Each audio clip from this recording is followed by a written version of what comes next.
Oops, that ain't right. Just started the show, folks. Already fucked up. Let's see if I can fix this shit. Boom, there we go. What's up, guys? Welcome to the CODcast, episode 33. The fuck's up with everybody today? Got a crazy show for you today, dudes. I'm gonna shout it, I'm gonna tell my mother, gonna tell my brother, if we help each other, we can make a change. Fuck yeah, folks, we can make a change. Don't let them tell you that we can't, because we sure the fuck can do it. And thank you guys for joining me tonight. Once again, I thought I was gonna have a terrible show for you, but fuck, man, the universe just keeps making things happen. Calm down, universe, it's gonna be fine, dudes. Let me get a breath, man. So I'm a little bit tired. I was up all night playing the new downloadable content from Borderlands 2, my favorite fucking game in the entire world. Like, literally, like a little girl. So fucking excited. That game is so fun. And so, stayed up all night. Have like a solid 10 hours of downloadable content for anybody that loves Borderlands 2. You can go play right now. And, but as always, before we start the show, Patreon. Patreon.com/CODcast. If you like the show, please consider supporting me. I'm up to $408 per month. Hooray! 82 Patreons. Steadily moving up there. If we get up to $1,500, I will do an extra show probably on Wednesday. Probably like, I don't know, 4 o'clock in the afternoon. So my European fans can tune in and enjoy all the gloriousness for themselves. Apparently it's really late over there in the fucking foreign lands where you guys live. Fucking foreigners. Move to the United States, dudes. Quit being foreign, goddammit. And as always, best way to support the show, Super Chats. Super Chat's lifeblood of the show. Every question fucking answered. No questions dodged. Please ask me something that'll stump me. Try to find something that's going to embarrass me and be like, shit, I can't answer that live on the air, but I'll answer it anyway, because no questions fucking dodged on the show. And the vast majority of the money goes to the Humanist Society of Mississippi Animal Sanctuary, where we try to rescue little animals that are going to be put down. So sad. But it's cool. We give them really good lives, and we fatten them up, and they're happy, and they're fucking spoiled. So don't feel bad for them. And, alright, so let's just jump right into the fucking show, dudes. Shit, I was on the front page of the New York Times on the Sunday edition. Fucking live in beautiful color.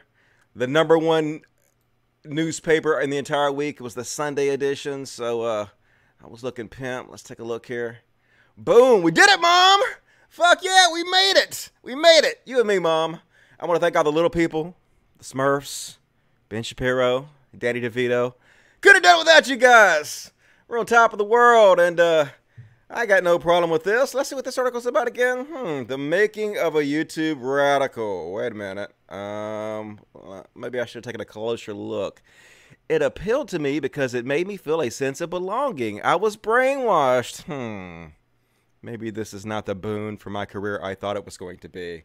How the site's algorithm played into the hands of the far right. Okay, wait a minute. Flag on the play. I'm starting to think that I might not be somebody that's supposed to be in this collage. But anyway, I'm just kidding, of course. As you can see, my picture here, I'm next to Dave Cullen. So in context, it's actually a compliment.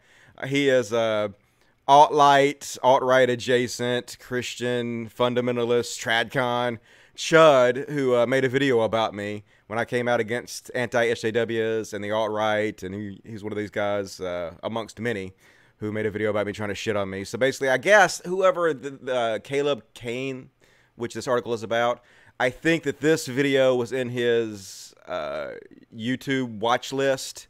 So that's why I ended up in this collage. I also think maybe I was one of the people that he watched, and I helped him get out of the alt-right chud world, basically. So anyway, I don't have any problem being in this ad whatsoever. I think it's funny. Like, obviously, why the fuck would I care? Anybody who sees this, who knows me, knows that I'm not part of the alt-right. I'm not part of these far-right chuds. And anybody that sees this and doesn't know me, it doesn't matter anyway, because they don't know who the fuck I am. What's it matter? So either way, I'm not fucking upset about it. It's all fucking good. I thought the article was fine. I had no problem with it. Ooh, we're going to get to TJ in a minute. TJ! Guys following the whole TJ drama today. Goddamn, I was like trying to go to sleep this morning. I stayed up all night fucking playing Borderlands 2.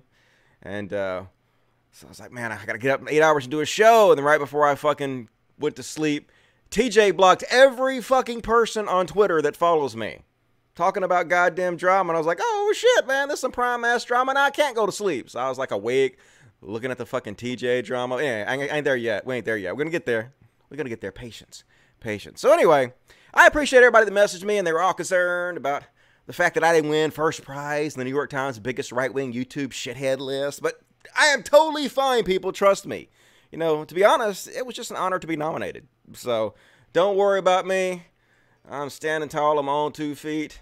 I'm just proud to be amongst these erudite individuals. Look at this vast array of top-notch human beings that I'm in this fucking collage with, like Jordan Peterson, Paul Joseph Watson, Sargon of Akkad, Steven Crowder, Stefan Milnuts in there like 3 times, man. Like, they really had a hard on for Stefan Milnuts, but I've been there with ContraPoints. Woohoo, ContraPoints! Like me some ContraPoints, so that's cool. And Lord Southern, boo. Boo this woman. Who else is in there? I think, Philip DeFranco. Philip DeFranco was not happy. He was not a happy camper. We're going to cover that in just a second. Philip DeFranco. But I'm going to start walking around, billing myself everywhere I go as featured by the New York Times. Hi, how you doing? I'm Dusty Smith, as featured in the New York Times. I'm going to, like, print out a t-shirt with my picture on the front page of the New York Times and, like, wear it to bars. Be like, hey, baby, how you doing? I'm Dusty Smith from the New York Times. Did you see this yet? Hell yeah, let's do butt stuff! Don't know if that's going to work, but I'm going to check it out. It's going to be fucking awesome.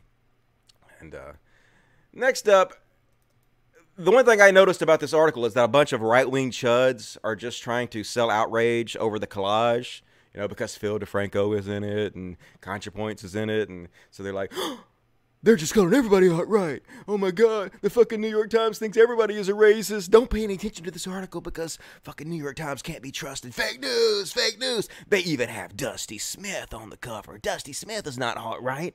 That proves even more that the New York Times can't be trusted. The failing New York Times. Trump was right, but like, the truth is that this is just a bunch of right-wing chuds who are trying to spread outrage because of the collage to distract you from the fact that the article is actually pretty good. It's not the greatest article in the world, but it's just basically an article about how this one person, Caleb Kane, used to, I guess he was kind of more neutral, and then he started watching all these alt-right and alt-right adjacent, alt-light, anti-SJW YouTube videos, and he went down the alt-right rabbit hole and became, you know, kind of an alt-right chud. Which happens to a fucking lot of people. People are like, no, this is just one guy's account. This is not even a real fucking article. This is just, you know, anecdotal evidence. And yeah, it is. But, like, I have tons of people that message me all the time and tell me, Dusty, you helped me wake me up from this. You helped wake me up from the alt-right anti-SJW rabbit hole that I was going down. You know, you really showed me the error of my ways, and I appreciate it. So I get this shit all the fucking time. So this dude is not alone. A lot of fucking people are like this. And he just basically talks about how he was kind of neutral, and then he watched Paul Joseph Watson and Stefan Milnuts and Lauren Southern and started, you know, believing this shit. And it's an interesting article because it kind of shows you what a lot of young white men are going through these days. They feel disaffected by society. You know, their lives aren't going exactly like they'd hoped it would go, and so they're just trying to find something that they can blame it on. Really, they're trying to find answers. You know, just like everybody else. They're trying to figure out what's going on in the world, and they're trying to find answers like everybody else is. But then they find these alt-right, alt-light shithead YouTubers that basically tell them, hey, the world is against you because you're a white man. You know, the world is trying to wipe you out. White genocide, great replacement. You know, it's woke culture. The woke culture is just picking on you because you're a straight white male and they hate you. And so it's very easy to jump on this bandwagon and say, hey, well, this explains why my life is not going the way I thought it was going to. You know, this explains everybody. It's fucking neo-Marxist, postmodernist. It's the fucking feminist. You know, they're oppressing me. But no, that's not what's happening at all. You know, white people, you may have a bad life as a white person. You might. It's very possible. But you generally don't have a bad life because you're a white person. You know, you may have a bad life as a straight male, but generally you don't have a bad life because you're a straight male. You know, it just doesn't happen very often. Our society is pretty much set up not to penalize you for those things. So it's just white fragility. That's all this shit is. It's the white fragility movement. People who should have all the advantages in the entire world complaining and bitching because, you know, they can't make the best of it. So anyway, this article is not even fully about how you get radicalized by the right wing. This article actually explains, too, at the end, how YouTube can also be used to get people out of the right wing alt-right culture. it also explains exactly how you can take the other path, the left path, and how some of these people like ContraPoints and I'm not sure who else was mentioned in there, but some of the left tube is able to wake up these kids. And so, it's not just a one-sided article, in my opinion. It kind of gives both sides of the issue where I thought was interesting. You can be brainwashed, for lack of a better story, to the left, or you can be brainwashed to the right. And the main difference is most of the stuff the left wants to do is, even the really, really bad stuff is pretty harmless. Even the stuff that they claim the left to try to do, like, well, they're trying to make you say all these pronouns against your will. Even that is, like, not that big of a deal when you compare it to what the right wants to do. Give trillionaires tax cuts and do absolutely nothing about global warming. In fact, accelerate it and, sell billions of dollars of arms to Saudi Arabia and just, everything basically they're doing. It's far, far, far more evil. So the two things are not, equal at all. This is a false equivalence. One side is much, much, much better than the other side, even on the things that they're bad about. So interesting article, I thought. Another interesting thing that I read was ContraPoint's take on it. ContraPoints, I think, is frustrated because whenever these big media corporations like the New York Times or NBC or Vox or whatever want to interview her, all they want to talk about is how she is de-radicalizing young white men, and she wants to talk about trans issues or gay issues or other things besides just that, besides this token trans person who was able to wake up young white men. Like, the story's always got to be about these far right young white men to paint them in a specific light. So she seemed frustrated by that, and I kind of understand where she's coming from. But the article overall, I thought was, like I said, not the best in the world, not the worst in the world, pretty good. But distracting you from reading it. That's all they're trying to do. They're trying to piss you off and distract you from actually reading it and taking it in. This is exactly the same stuff I've been talking about for 3 years now. This stuff absolutely does happen. People do watch these videos, and they do get radicalized towards the alt-right. People do watch all this anti-SJW content, and they do start to believe that the SJWs and the left are the greatest threat on the planet, and it does push our society to the right. It helps the right take and maintain power. That's absolutely what the fuck is happening.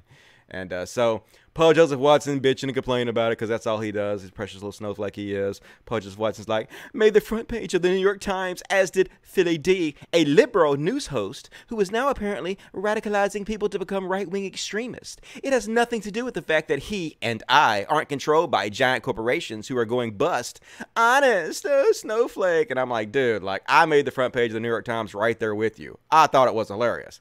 Play the victim more, snowflake, and that's all they're fucking doing. If you actually read the article, you can see that it's not saying everybody on this list is an alt-right chud. It's saying that some of these people actually helped wake this guy up and get him out of the alt-right stratosphere he was trapped in, right? That's why I don't mind being on the fucking thing, because I think anybody that knows the situation, knows the context, knows that I actually look good here. And I think Philly D is just pearl clutching, I think he's actually doing exactly what they wanted him to do. Let's see, I teased him about, here he is. I teased him about it a little bit. Wow, Philly D bitching at the New York Times for including his photo in that article they did about YouTubers has made that article go viral today. That'll teach him. And that was clearly exactly the plan of the New York Times for the whole, from the start, right? They looked at this guy's view history from YouTube videos, and they saw a couple in there from Philip DeFranco from this time period. And they were like, hey, I bet if we put Philip DeFranco's picture in there, he'll bitch about it on his social media, and then the article will get seen by tons more people than would have seen it otherwise. And of course, he fell right into their trap because he doesn't care. Like, he really doesn't care about this. Philly D doesn't care. He just knows that this will get him attention by bitching about it. And the New York Times doesn't care. They know that they'll get attention by him bitching about it. Everybody wins. Everybody wins in this whole outrage culture carousel that we're all trapped on. But one thing I did notice about this whole controversy is that all these YouTube chuds who continuously claim that they have no responsibility for what they themselves spread on their platform, the moment someone used a bigger platform to call them out and talk about them, they suddenly became very concerned about what other people's responsibility is. And it's just so hypocritical. It's exactly what you would expect from these people, though. But, they're always like, you can't blame me. I can't control my audience. I can't be responsible for what the fuck they do. I just put out videos and you watch them. End of transaction, man. I have no responsibility for anything that happens on my channel. But, like I said, the second any other news organization or any other channel says something they don't like, oh my god, you have responsibility to be better than this. I can't believe you included our photos in this collage about alt-right YouTubers. Oh my god. Oh my god. So just pearl clutching at its finest. But, you know, that's how all these people make money. Outrage, outrage, outrage. And like, I can't talk either. I make money off outrage culture too. I'm just more honest about it. I try to be, you know, upfront about what I'm doing. And, Cody Johnson from Some More News, he had a little conversation with Sean Lennon, and I actually like Sean Lennon. Me and Sean Lennon are friends. Sean Lennon says he's a fan of mine. Like, I don't want him to be a fan of mine. I'd rather be a friend than a fan or anything like that. But Sean Lennon's a really nice guy, but he's like best friends with Eric Weinstein, you know, the intellectual dark web douchebag, and he's like close to Jordan Peterson. And so in my opinion, he has a lot of influences that are not the absolute best, so he's always taken up for those guys. So he was talking about the New York Times article, and he says, this article was trash. I hope they have to retract it for Philly D alone. Why would they retract it? It didn't say anything about Philly D being all right. It actually explained specifically. You can even look at the picture, like the picture I showed. If you want to be honest and just talk about just what the picture says, it explains why he's in the collage. Let's see. Here we go. Loading, but right here. Bigger. Make it bigger now. It says right on here, commentators from across the political spectrum have filled YouTube with a complex stew of emotional content. So that basically includes, you know, everybody, right? You know, Philly D definitely has a complex stew of emotional content. I definitely have a complex stew of emotional content. I think even, you know, ContraPoints, that's fair to say about her. So, I don't know, getting offended by being included in this is just silly, but he goes on to say, mainstream journalism, desperate to eliminate competitors, making up false narratives while virtue signaling and pretending to be concerned. It's gross, it's sad. I don't like the term virtue signaling. I think usually people that use the term virtue signaling are just mad that somebody else is a better person than them, and they're trying to use it to shit on that person because they know that they're not a very good person. But I'm not saying that about Sean Ono Lenning. I think Sean's a good person. I just don't personally like that phrase. Then he goes on saying, if this article has any validity, please explain the data from The Economist. And so he posts this chart that has absolutely nothing to do with the article in any way whatsoever, which Cody Johnson points out to him. The article and this graph are unrelated. And then he says, indeed, that is true, and that the graph is based on data from a legitimate sample set, and the article is merely an anecdote about one person relating to no one but that one person. Thanks for pointing that out. But that's not a good argument, Cody comes back with. The article is about the push, pull, and path of ideological content on YouTube. The graph is about ideological positions held in Congress. The two things are not even connected in any way. And Sean goes on to say, more people watch YouTube than all newspapers and news channel combined. I mean, that's true. It does have a very big effect on our society and our culture. That's absolutely true. If YouTube's algorithm was radicalizing people to the, I guess, right, then we would see at least a tiny bump of evidence in the data. But we did see that. Like, we do see, all you have to do is, like, look at it. You could look at YouTube, and you can definitely see the direction YouTube has gone and what's incredibly popular and understand why it's popular by reading the comments. I don't understand how anybody could deny this is what's happening on YouTube right now. It just seems strange. And like he just said, YouTube is more popular than newspapers and all that shit. So this stuff definitely is having effect. I just don't know how anybody can make an argument otherwise. And then Cody says, because if you're looking at an emerging trend of YouTube Because if you're looking at an emerging trend of YouTube radicalizing a young audience to the right, you would look for evidence in a 30-year mapping of the ideology of Congress, which isn't made up of that audience, nor does that audience vote in great numbers. And Sean says, that's true. So Sean's actually really nice, was really respectful, and that's what Cody said. Cody said, everyone's mad at Sean Lennon, but he was totally pleasant. And he is. He's a very pleasant guy, very nice guy. And even though I disagree on stuff, cool dude, have no problem with him whatsoever. So glad to see that Cody and Sean Lennon are actually getting along and actually having a reasonable public debate about things. Always nice to see. And like I said before, the picture that I'm in is a picture from Dave Cullen, and I'm going to watch this video in a minute. I've actually never watched this video before. I'm going to explain to you guys the background behind how this video got made. I'm going to watch some of the video, and we're going to see exactly if he fucking nailed me on this video or if it turned out that I was right all along. But first, before we do that, let's read a few super chats. Super chats! Lifeblood of the show, please super chat me. No questions dodged. Help a brother out. If you like the show, please support it. Let's have a discussion. Isn't it ironic that TJ goes on about SJW censorship, yet he loves blocking people, whereas you never block anyone? Hypocrisy much? Yeah, you know, it's to be expected. Like, I'm going to talk about it a little bit more when we get on the TJ section, but I kind of, in a way, I feel bad for the whole TJ thing. Clearly, he thinks we're at all-out war with each other. Clearly, I have gotten under his skin very deeply, and like... Some people are like, you shouldn't feel bad. Fuck TJ, you know, just keep calling him out. And I know, but I have a heart and I have a conscience, and it does kind of make me feel bad that I think I've hurt his feelings. So we'll talk about that more in a minute. Levi Blue, $2. How old are you? Like your content. I am 44 years old. So 44, I'll be 45 in next March. So I just turned 44. Born in 1975.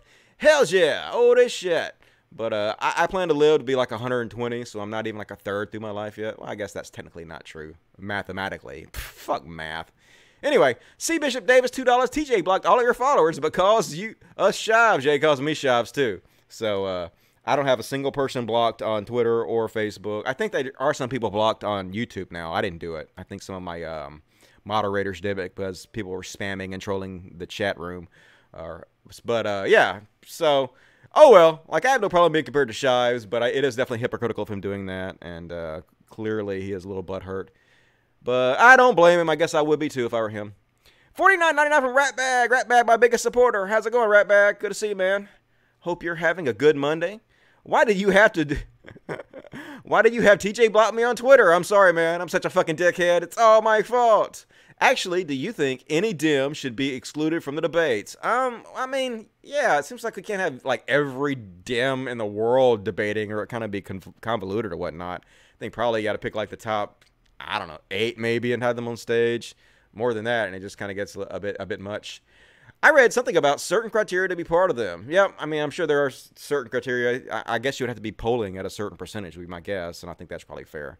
But, good question. Appreciate it, Ratbag. Thanks a lot, man. Bernie Sanders? I doubt you're Bernie Sanders. But $5 from you, and I appreciate it. Why do almost all of the skeptic channels talk nonstop about the SJWs when we have a racist xenophobe as president? Because that's what's popular on YouTube right now. That's where the money and the fame is. Like I pointed out in my last show, Laura Loomer threatened suicide because she got banned from Facebook and people gave her $90,000. You know, that's just the way our world works right now. The right-wing shitheads have an incredibly large amount of power, and they have all the money. You know, the rich people. When you get rich, there's something about being rich that makes you more likely to be a conservative. It's very easy to understand. Obviously, you have all this money, and you're afraid the liberals are going to take it by taxing you or giving it to, you know, poor people who didn't fucking work for it. So you become more conservative, and these rich assholes throughout history have been very, very effective in using their money to con poor, many of them white rednecks, into voting against their own best interest. And they've basically weaponized YouTube to this end, and all the SJW, all the anti-SJWs, and what used to be the skeptic community went right along with them because that's where the money was. Sad, but I've been calling it out for 3 years. I was right. Ha ha ha ha. True story. $5 from D-Dog. 2015. Quick reminder that the government still does torture, internment, and illegal spying and bullying minorities is all the anti-SJW channels do. True that. They don't really cover the important things in life anymore, especially like a lot of the stuff that's going on with the transgender people where they're banning them from the military and they're trying to keep it from where even doctors don't have to treat you. And like even the most vulnerable of the vulnerable, which would be trans homeless people. They're trying to make it where homeless shelters don't have to take trans homeless people. Like just evil. Evil as fucking shit, dude. But do you hear, you know, you're going to hear, I don't want to call out any names because I guess it gets old me calling out the same people all the time. But these dudes ain't covering it, that's for sure. And that's a good observation. Whores the Over, 66. Gave me $10 Australian. Pronounce order, 66. Okay, I know how to pronounce orders. I like to call them whores the overs, though. That's much more fun to pronounce. Whores the overs, but I know it's orders. Hey, COD, I too enjoy porn, but 4K really accentuates the cutting scars and the finger-shaped bruises. Is high-def guilt-tripping me? Yeah, totally, man, especially in VR. You can, like, see every fucking scar. Like, you can see, like, the red knees and the bruises on the knees, and you start to feel a little bit guilty. But then you just don't look at it. You know, you look at something else, like their face or something, and you get over it. But anyway, thanks for that. Appreciate that. Orders. Remu, $2. Love your videos, Dusty. My videos love you, Remu. Thank you very much for that. Appreciate that. Christian Sorino, $2. This is a free super chat. Free super chat. It wasn't free. I had to read it, you liar. But thank you for that. I appreciate that. Noob Barrack. Hey, I see the I see the amazing atheist next. Hooray. Newberk. Or Noob Barrack? Nooberific. I can get it right. Reading's hard. See, the thing is I don't have my glasses on. I don't like to wear my glasses because I get made fun of being old all the time. And I'm like, I don't want to fucking wear my glasses. Fuck you. But I can't see the fucking screen without my goddamn glasses. So, ooh, so much better. I can't believe TJ blocked me for no reason. You and TJ have helped me become a skeptic atheist, not right-wing SJW skeptic. LOL. You're crushing it with facts, Dusty, so I'm giving you my DFF Patreon money. Logic? Fuck yes, I appreciate that. I think all of you guys should do that. All of you who are giving... Well, I guess the drunken peasants are okay, but deep fat fried, your Patreon money, hey! Upgrade! That's what I'm saying. Upgrade to the Cult of Dusty. CODcast. Best podcast in the fucking history of the planet Earth. Much better than that fucking deep fried shit. But obviously I might be slightly biased. I don't know. Maybe not, but maybe. Thank you for that, Nooberific. And TJ, the amazing atheist, gave me $2. You cheap fuck. Come on. I paid you tens of thousands of dollars, more or less, over the years. Least you can do is tip me more than that. And he says, TJ blocked me. Sad. Have money. Yep, you did block everybody, TJ. It was sad, dude. Come on, man. I know I got under your skin a little bit. I know I hurt your feelings, but you don't have to take it out on my fan base. You know?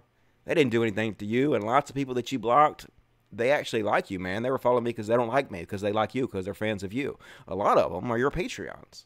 A lot of them literally give you money and support you and hate my guts, and you block them simply for following me. So, yeah, not the best move on your part, in my opinion. Something you'll regret, something you probably already regret, but whatever. Works for me. Sophia Christina Botha, give me $2. Did you see Borderlands 3 announcement at E3? Yeah, I saw some of it. I was too busy playing the Borderlands 2 DLC pack, so it depends on exactly what you're talking about. But I saw some of that stuff. Cannot fucking wait. I am so excited. Squee! And last up, Valith. 1337 is totally elite for $2. Can't find the VGO where you critique TJ. Okay, well, I critique TJ in several videos, so they're there. You just gotta go look. Thank you for that. Appreciate that. More super chats, please. Lifeblood of the show. Super chats. And, all right, on with the show. Nope, that was not the right tab. Where's the right tab? Right tab. There we go. All right, so we're going to watch this Dave Cullen video. Let me set the background of it. What happened? Okay, so this was roughly 3-ish years ago. The anti-SJW community was taken off on YouTube really heavily, and I had made a couple anti-SJW videos. I was still mainly doing the religious stuff, but I dipped my toes into anti-SJW stuff just a little bit because, like, it was really tempting to get involved with because that's where all the money was. It was very obvious. Some people like to criticize me, and they're like, Dusty, you dipped your toes in the anti-SJW stuff, and then you failed at it. And that's why you became an SJW, because you failed at the anti-SJW content. And I'm like, what? That doesn't even make even a little bit of sense. That's the easiest content in the world to create. I mean, you have people like No Bullshit that is killing it making content like that. It doesn't take anybody that's special or intelligent in any way to make that content. It's just, you know, it's literally the simplest content you can possibly do. Just find something to get outraged by and use the same 3 or 4 pictures of these SJWs, redheaded or chubby SJWs, being triggered over and over again in your videos, and then just complain. That's all you do. It's so simple. But anyway, so I thought about getting involved in it, but I started like researching more about it, and then I was like on the Donald subreddits a lot, and I started realizing exactly what they were doing. What they were doing is they were distracting everybody with the minutia that the left was doing, and they were pretty much giving the right a pass on doing things that were even way worse, and stuff that was, like, the right could do something the exact same as the left, and they would never say boo about what the right was doing, and they would just fucking shit on the left again and again and again and again. And the whole point of them doing this was to distract people from the actual issues, because on the issues, they got fucking murdered when it comes to universal health care and the environment and tax cuts for the rich and regulations for Wall Street. Over and over and over again, every fucking issue they get destroyed on. So they had to distract people to get Republicans elected and to take and maintain power. And so what they did is they jumped on this anti-SJW, Pepe, Kekistan, fucking hard as fuck. And so I was like, okay, well, that's obvious what they're doing. I cannot be a part of it anymore. So I spoke out against it. And I had, like I've said before, I had the opportunity to make a ton of fucking money doing this. Like, I was in talks with like very brief beginning talks with Ben from the Drunken Peasants, but he was telling me about how they were making $5,000 a month each. No, not $5,000 a week each. It's like $20,000 a month, and they were thinking about going on tour. And he was like gauging my interest, whether I wanted to go on tour with them, and of course I would have to do material that complements them, and it would be the anti-SAW shit. And I thought about it. It was obviously tempting, but then I decided, I don't want to be a part of this. I can't be a part of this. I don't want to be a part of helping Trump get elected, because I saw very clearly what was going to happen. Well, I didn't know Trump was going to get elected, but I feared. I said publicly, you know, I think you guys are pushing the community and pushing the skeptic community to the right, and you have a very, very good chance of having Trump get elected. So I came out and I called people out. I called out, you know, Shoe on Head for helping Lauren Southern become more famous, and I called her out for calling Leslie Jones an ugly gorilla in a video that was seen by 2 million people, you know, and pushing the skeptic community to the right with all her anti-feminist shit. And I called TJ out for making a video saying that Trump was going to push the Republican Party to the left, and people should vote for Trump. And I called Armor Skeptic out for saying that Antifa violence was more dangerous than white supremacy violence, which was basically just a whitewashing of white supremacy violence. And I called him out for supporting Jordan Peterson's lies about Bill C-16, which incredibly hurt the trans community and helped push the community more to the right. And I called them all out, right? One after the other, I called them all out for being part of what I called back then the alt-right, but what would be considered today the alt-light. Back in the day, back 3 years ago, like people like Paul Joseph Watson was calling themselves alt-right, and it wasn't considered a racist thing. It was just like the new buzzword that all the right-wing people were calling themselves because, you know, they want to be a part of a big group and it's real popular. So I call them the alt-right, but today they would be called the alt-light. So anyway, tons of people started making videos about me, basically shitting on me, lying about me, misrepresenting tweets that I made to basically demonize me and make people not listen to me. You know, they said, he's old, don't listen to him because he's old. He's just doing this for attention. He mentions all the time where all he does is start shit with people to get attention. They took some tweets I said out of context to start that narrative. Or, you know, he failed as an anti-SAW, so now he just switched to SAW because he's just trying to make money, when I literally don't make anything doing this. You know, I made $18,000 before taxes last year. I'm, you know, broke as shit. But anyway, they just say all this shit just to try to discredit me so nobody will listen to me. And one person after the other made videos about me trying to discredit me and shit on me so people wouldn't listen to me. And when I was exactly telling the fucking truth. And so Shoe on Head made a video about me. Armor Skeptic made a video about me. TJ made several on the Drunken Peasant show. Andy Gwarski made a video about me. Bering made a video about me. And Dave Cullen made a video about me. So we're about to get this video. Sorry for the long explanation, the long intro to it. But I've never watched this video before, and he might own me. I might about to be getting owned here. You might see me cry, whine a little bit. He might just whip my fucking ass. But we'll see. It's possible I should have watched this ahead of time. See, what happened was religion. Because he might wax me, but I ain't particularly afeared of it too much. So we're not gonna watch this whole thing. It's 10 minutes long. But let's see. This came from, let's see what year this was. What was the time period? All right, December 1st, 2016. So like 2.5 years ago, almost 3 years ago. This is what I had to say. Let's see if I was right. See, what happened was religion got boring to talk about. We pretty much kicked religion's ass, and the YouTube community needed a new foil to attack. And so the YouTubers had to give their audience something else besides religion to fight because it became boring. And so what they chose was social justice warriors and feminists. Aren't you guys tired of the whole social justice warrior thing yet? Hasn't it been done to fucking death yet? Does every goddamn channel in the skeptic community need to talk about fucking social justice warriors and feminists all day long? Is this really what our main fucking focus should be about all the time? I nailed it. Looks like I was dead on even 2.5 years ago. So, let's see what he has to say that somehow is going to make me not 100% correct at everything I fucking said. Say no! Yes, I know this video is a few weeks old and has already been responded to and rebutted by many people in the skeptic community on YouTube. Yes, it has, hasn't it? It was rebutted by so many people, so successfully. Jeez, they were all so right about this and I was so wrong, weren't they? Or were they? But I thought I'd specifically address Dusty's concerns about why it's important for us to fight against social justice. Right. Other YouTubers have already explained the absurdity of his connection with skepticism and the alt-right. I won't focus on that area. Yes, so absurd to suggest there's any connection with the skeptic community and the alt-right, alt-light. Holy shit. No connection whatsoever there. Just on why social justice poses an existential threat to Western society at almost every level. First Oh, God damn it. Fuck. I got too excited. I skipped of all, ahead. Dusty, considering you're an atheist YouTuber who regularly denounces the science-denying nature of religious faith claims, it's surprising that you wouldn't acknowledge the very obvious science denial practiced by SJWs. Okay, the science denial practiced by SJWs. Let's see the science denial. The feminists believe in the patriarchy. All right, it is a male-dominated society. Most men are in positions of power. So, not most men are, but most positions of power are filled by men. So that's true. Toxic masculinity is something I cover all the time. That's true. Female oppression, that's something that does exist. The gender pay cap is blown out of proportion, but there are some aspects about it that are true. Rape culture, which I explained before, absolutely does exist. Is true. Affirmative consent, that seems very reasonable. And affirmative action, mixed results, but well-meaning. So what is your problem with this shit? For example, biological reality denial, that gender is a social construct. Biological reality denial. Gender is a social construct. Look at the fucking definition of the word. Let's just, like, all you gotta do is type. Like, you guys know Google, like, I just get so frustrated that people don't even, like, bother to do the very basics amount of research. Gender. Either of the two sexes, male or female, especially when considered with reference to social and cultural differences. That's exactly what it's talking about. It's talking about the gender roles.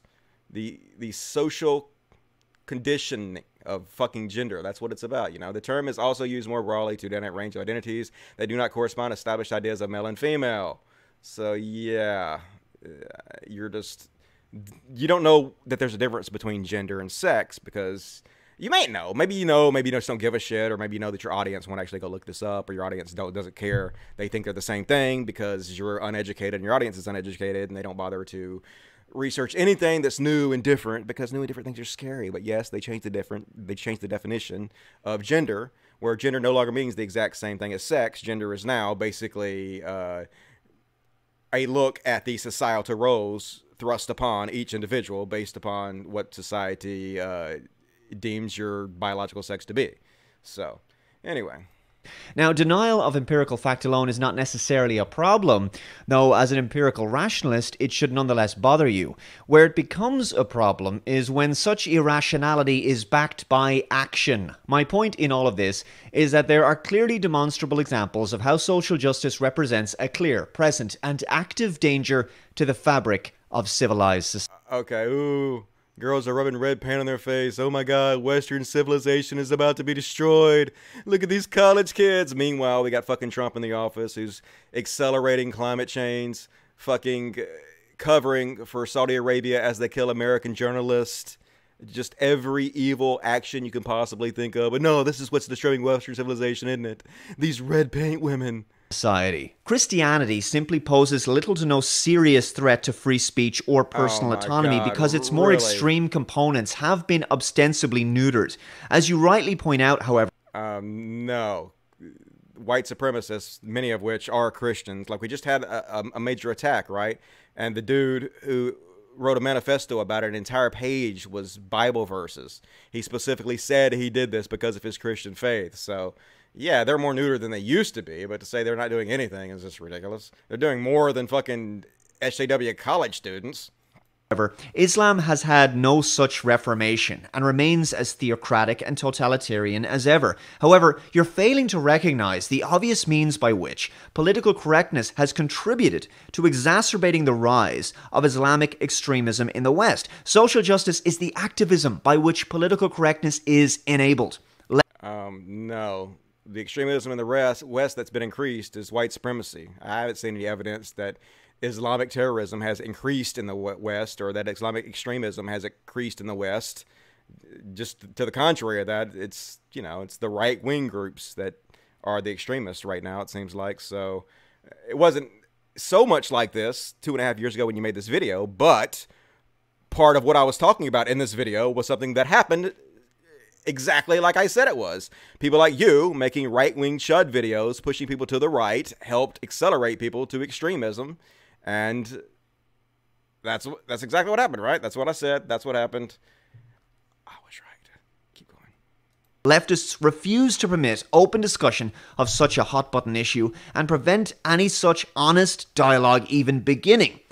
We've had this honest dialogue for 2.5 years, whatever, 3 years. That's all you guys have fucking talked about. No one is shutting you guys up about it. You guys have done nothing but goddamn talk about social justice warriors constantly. Thousands upon thousands upon thousands of videos made on this subject. Who the fuck is shutting you up? You goddamn snowflakes. Like, you fucking goddamn victims, man. Those who attempt to reform the faith or demonstrate the obvious connections in violent behavior and motivational doctrine are labeled racists or Islamophobes. It's funny because this is exactly what they're saying now about the right-wing content they put out. That there's no connection with that and right-wing extremism. That, no, man, just because you put out horrific ideas out there doesn't mean that you're making people extremists. That doesn't mean that you're hurting people, right? That's not the way it works. You can put whatever you want to out there, and then what people do with it, that's on them. You have no responsibility. But when it comes to Islam, suddenly they're completely different on the subject, aren't they? Fucking hypocrites. The mainstream media and political establishment are all complicit in this collective delusion, and as a result, the problem is not addressed and only gets worse and not better. Considering you're an atheist and skeptic, also, it's weird for him to talk about Islam discussing me when I'm one of the most... Like, I literally had to go into hiding for a couple years because of one of my videos that I made about Islam, right? I've spoken out against Islam harder than you have, I'm sure, you know? So the fact that this is what you've decided to talk about in order as a gotcha on me, talking about how SJWs are not the greatest threat on the planet, sort of strange. You should really try to recognize how social justice and the theocracy of political correctness has successfully filled the void left by organized religion. Because social justice warriors are effectively left-wing identitarian authoritarians, they are obsessed with identity politics and victim hierarchy. It is like, all you white dudes have done is play the victim constantly. That's all the fuck you've done is play the fucking victim day in and day out, and I like snowflakes, so... to fight. It is our duty to fight. It is our duty to win. It is our duty to win. We have nothing to lose but our chains. We have nothing to lose but our chains. This is to say, so defining people based upon irrelevant characteristics they had no choice in or control of, such as race, gender, sexuality, or religion. When applied to feminism, social justice... No, it's about understanding that the rest of society treats people a certain way based on the classes that they're in. You know, ignoring that makes you a fucking idiot. You don't have to turn your brain off and pretend like society. Overall, not everybody, not every person, not every black person, but overall society can be discriminatory against black people. You don't have to turn your brain off to see that. You don't have to turn your brain off to see that in many ways society can be discriminatory against gay people and trans people. And black women get it worse than anybody, you know. Understanding what is happening in our society is a good thing. Taking in all the information you have about the groups in your society and then using that information to make decisions about what's happening to those people is a good thing. You don't have to turn your brain off and take everybody as an individual. It just doesn't make any fucking sense, dude. And so we recognize that black people have 10x less inherited wealth than white people. And we recognize that the reason this is, a big part of it, is because of the oppression that they've received over hundreds of years. Things like the Homestead Act, which many in the middle class, many white people in the middle class can trace their wealth directly back to. You know, the GI Bill, which many black people were barred from being a part of. Many middle-class families can trace their wealth directly back to the GI Bill. So things like that redlining over and over and over again, generation after generation after generation, has caused a system right now where black people have 10x less inherited wealth than white people do. And we know from the studies they've done that show that one of the greatest indicators of future success is how wealthy your family is, how much money the family you start off in is. So the system right off the bat is not fucking fair. It does not give everybody equal opportunity to succeed. And the fact that we recognize that, we realize that, when we take that into account when we make our decisions about how we want our society to be set up, does not make us fucking SJWs in identity politics. It just makes us rational people who have examined the world and have taken it in and are using that information to try to make it better for everybody. So you're just whiny, snowflake crybabies, exactly the same people you complain about, and I'm done listening to you for now. Let's move on from that, dude. All right, what else we got? Okay. So TJ, gotta talk about TJ now. He made a video about transgender women in sports. He finally jumped into this fucking soiree. Decided to jump in the Thunderdome and battle it out with the rest of us. And man, the video was very frustrating because most of the video wasn't even about transgender women in sports. It's a 40-minute video. Probably about 25 minutes of it is about him talking about the skeptic community and his role in it. I'm going to talk about that in a minute. And I disagree with a lot of what he said in the beginning of the video. So much of it was just trash.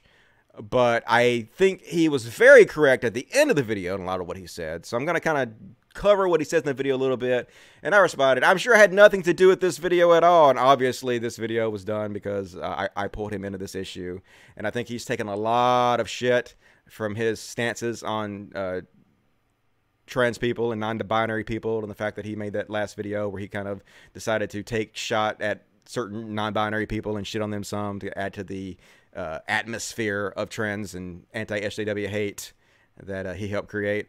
So anyway, we're going to take a little bit of a look at this video. Like I said, the beginning of it, I disagree with him on it, but it was interesting what he says. He pretty much admits at the beginning that he is the one that created the anti-SJW community. We're good with this. We're good with this decision. I'm comfortable with my artistic... Yeah, that's for a second. Which is something I've said lots of time. Him and Thunderfoot, they're the ones that helped create this virus of anti-SJWism. So he basically spends the first part of the video explaining that he helped create it, but he says that it kind of got taken over by right-wing idiots, kind of got taken over by conservatives, and he had nothing to do with that. His claim is that, yes, he started attacking feminists and stuff, but his critique of them was rational and fair, and he wasn't part of this right-wing strain that basically was less honest about things and was more of an outrage mob. And so he's not to be blamed for what the SJW community or the anti-SJW community turned into, even though he created it and he doesn't consider himself a part of it anymore. I agree with that some, but here's where I disagree with him about this. Let me see if I can find exactly the part of the video where he's talking about elevator gate. He claims that his critique of feminism is actually rational, but it actually isn't. That's the funny thing about it is. I'm gonna, if I can find it, maybe this is it. I'm gonna show you this video where he basically started the whole elevator gate thing. Let's see, where is it? Fuck. Come on, you can find it, Dusty.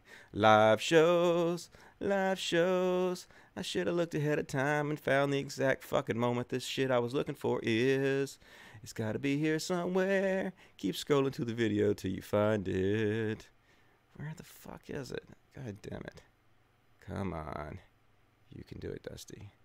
Alright, I'm about to have to skip it, I guess, because I ain't gonna find it. Oh, there it is. Okay, so basically, he shows this old clip of him attacking Rebecca Watson for Elevator Gate. And he's basically like, my critique of feminism was very rational. It was on point. It was fair. But it actually not. If you actually look back at the whole Elevator Gate about how this anti-SJW community got started, even back then, all this was sniveling brats like TJ trying to find shit to be outraged by. Rebecca Watson's position was not even extreme or evil feminist in any way whatsoever. Basically, she gave a speech where she was talking about ways where men might want to be more considerate of women in certain situations, not to make them feel uncomfortable, because they don't really understand what it's like to be a woman, and sexual assault and harassment is something that most women have to face sometime in their lives, and so men aren't, men need to be more educated on this kind of stuff and not behave in certain ways that make women uncomfortable. So then some guy goes on an elevator with her and invites her, basically, when she's trapped in this elevator with him, to his room to have coffee, his hotel room to have coffee. And she very calmly, and like, she wasn't out of line, she wasn't emotional or anything, just explaining why that she had a problem with this. She's like, this is exactly what I was talking about, the kind of situation that, if you can help to avoid this type of thing, maybe you should. It was very reasonable. So I'm about to show you this. I'm about to show you TJ's response to what she says, and then her response to it. And then ask yourself, which one of these people are rational here? Which one of these are calm and unemotional, and which one of these are just looking for reasons to be outraged and is actually the one who's wrong here? Let's have a look. That incident was a Rorschach test that began to split the community in two, and I'll let 2011 TJ explain.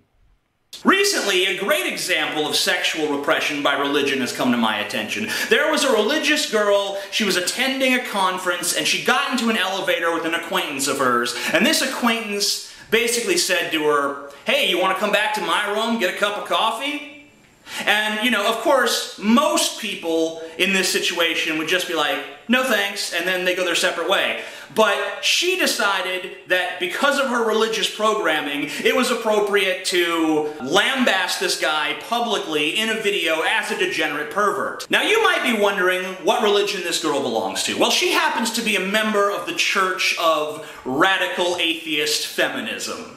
The response was really fascinating. The response at the conference itself was wonderful. There were a ton of great feminists there, male and female, and also just open-minded people who had maybe never really considered the way that women are treated in this community.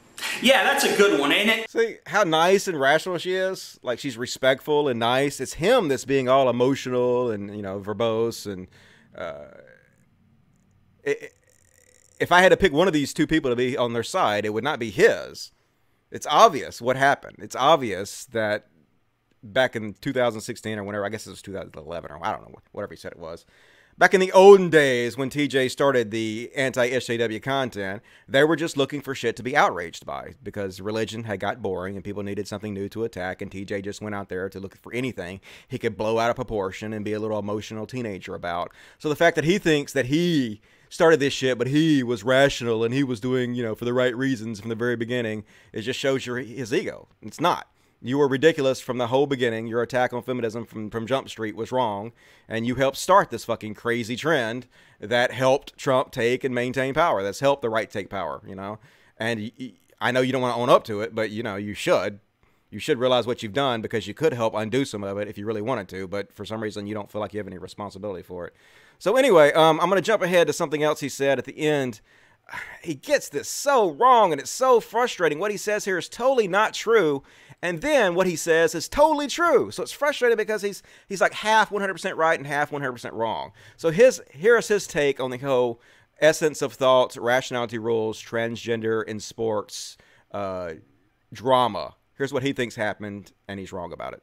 Short of complete assent to their opinion let me go back to about trans. Let me go to 27 exactly. Please send it on fucking over. There we go. So even when Rationality Rules admitted that he had been wrong about some of his initial claims about trans athletes, and he gave Essence of Thought, you know, props for calling out these points, Essence of Thought was still not satisfied. Anything short of complete assent to their opinion is viewed by them as transphobic bigotry. But that's not true at all. See, the problem we had is that his video specifically set up this straw man, this boogie woman, straw man, where he says, if something is not immediately done about trans women, female sports could be done forever. So he basically set up this very, very transphobic fear-mongering. It was, when you spread fear that's based on nothing about trans people, that's transphobia. That's spreading of fear about trans people. And when you say that all women's sports are going to be destroyed if we don't do something about the trans menace, that's fucking transphobia. That's what we had a problem with. And the fact that he said that he made some mistakes and stuff is fine, but he did not actually address many, many, many of the main problems we have with this video, and that's why we continue to call him out on it. It's not that he has to acquiesce to us in every single way or he's transphobic. No. We just want him to acknowledge what he did and then, you know, make amends for it. It's very simple. So his whole take on this is really, really shitty.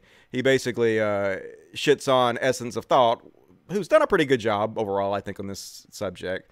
But then what he says after he says this is dead on. So let me play that for you. So let me just recap this for you so we make sure everyone understands. Rationality Rules made a video saying, hey, I think that trans women might have some advantages in athletic competition. Essence of Thought says you're a transphobe for even suggesting that. That's not what happened. He didn't say you're a transphobe for even suggesting that. He said you're a transphobe for making this straw man argument, declaring that women's sports are going to be destroyed by trans women, and then using all these boogie woman examples of people without giving a fair explanation of who these people are. Like using Laurel Hubbard as this juggernaut who was destroying other women in powerlifting when Laurel Hubbard doesn't even compete at the top levels in powerlifting. And at her last meet, she didn't even qualify, period. She failed to meet any lifts. Or using this other woman who only competes in 35 and over leagues, seniors leagues, basically, and not explain that to her audience, you know. That's what we had a problem with, his one-sided framing of this entire thing to spread transphobia. So TJ is just lying about our problems and what happened here to, I don't know, to frame this whole thing. He's basically trying to play the centrist here because he's about to shit on rationality rules. And so he's trying to make it seem like, see, he was sort of right. So I'm kind of in the center. So when I'm shitting on him, it's okay because I kind of took up for him over here.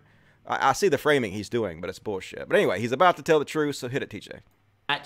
And pointed out some stuff, and then Rationality Rule says, okay, some of the stuff you pointed out to me actually is valid, and I take back some of the stuff I said in my original video, but here's some other stuff that I still think has merit.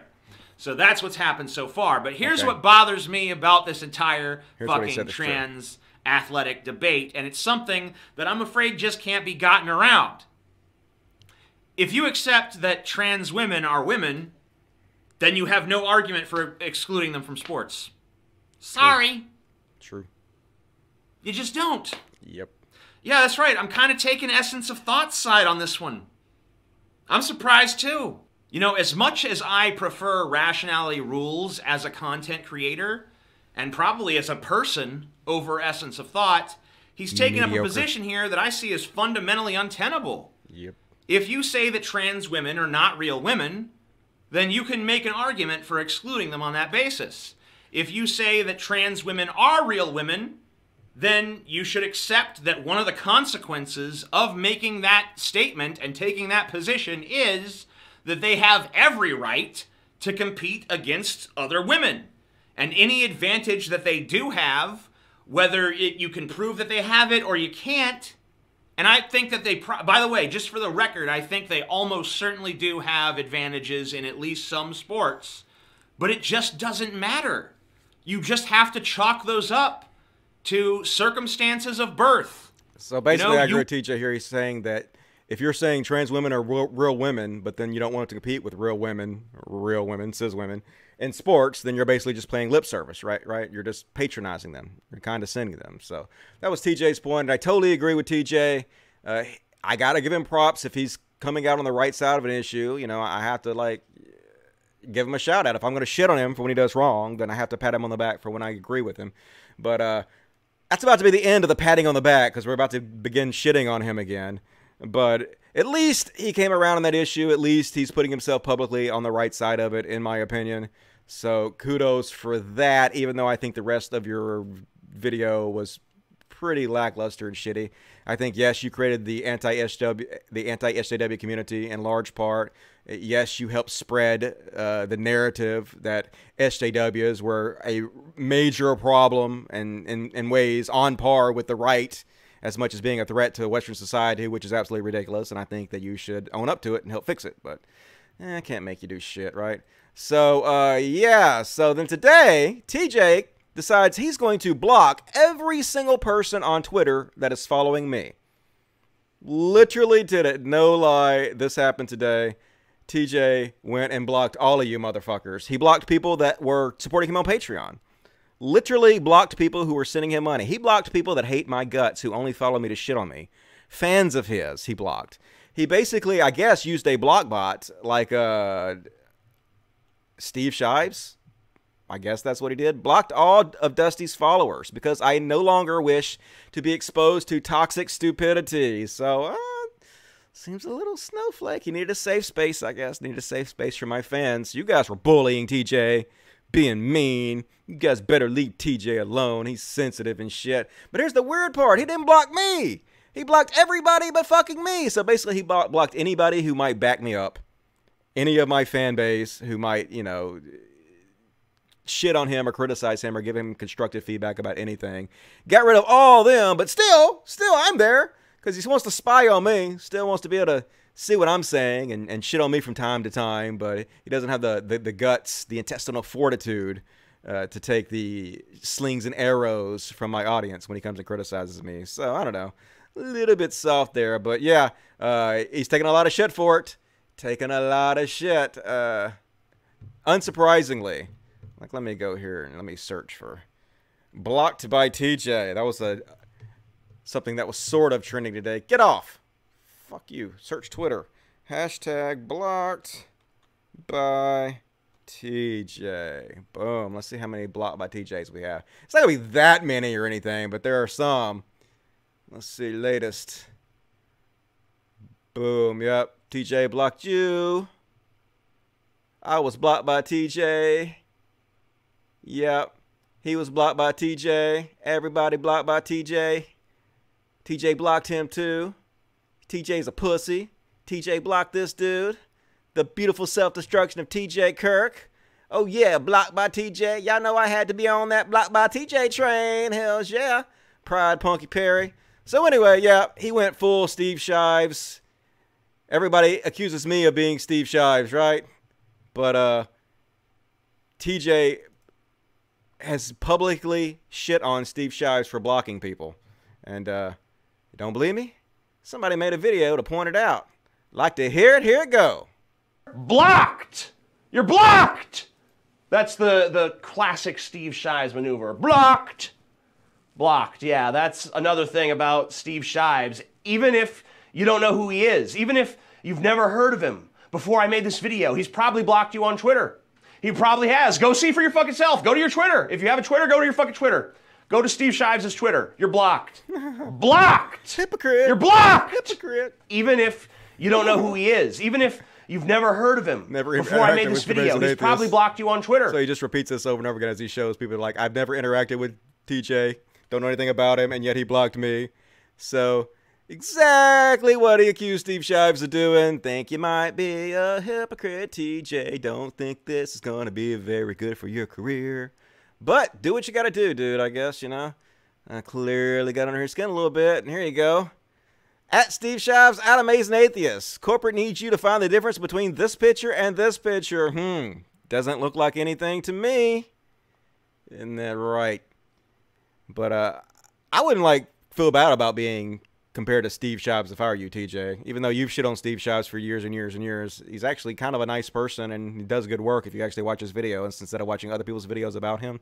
Kind of like me. If you actually watch my videos instead of watching other people lie to you about my videos, then, yeah, they're not that bad, really. They're pretty good overall. And so then TJ says, if you only follow Dusty because you hate him and want to be unblocked, simply send me a $100 bill with your Twitter written on it, and I will unblock you. Shives, is that you? Not sure they can hear you. Yeah, how are they going to hear you? You blocked him, dude. Like, that doesn't even make any fucking sense. But, and so then Objectively Subjective made a fun little video about TJ and his blocking ways. Let's take a look at it, shall we? Boom. Here's a story Hells yeah. of a man named Dusty That's me. who was changing and evolving for the good. Oh boy. He wasn't perfect, but he owned his errors, and he loved dogs a bunch. Here's a story of a man named TJ who was cringy and shitty on his own. He was awful in all ways imaginable, without one principle. Come on now. Now the one day when Dusty called out TJ, TJ cried and used a block bot. This was funny and hypocritical, and showed us all that TJ sucks. TJ sucks. Yes, TJ sucks. This showed us all just why TJ sucks. All right. Way to go, dude. That was fun.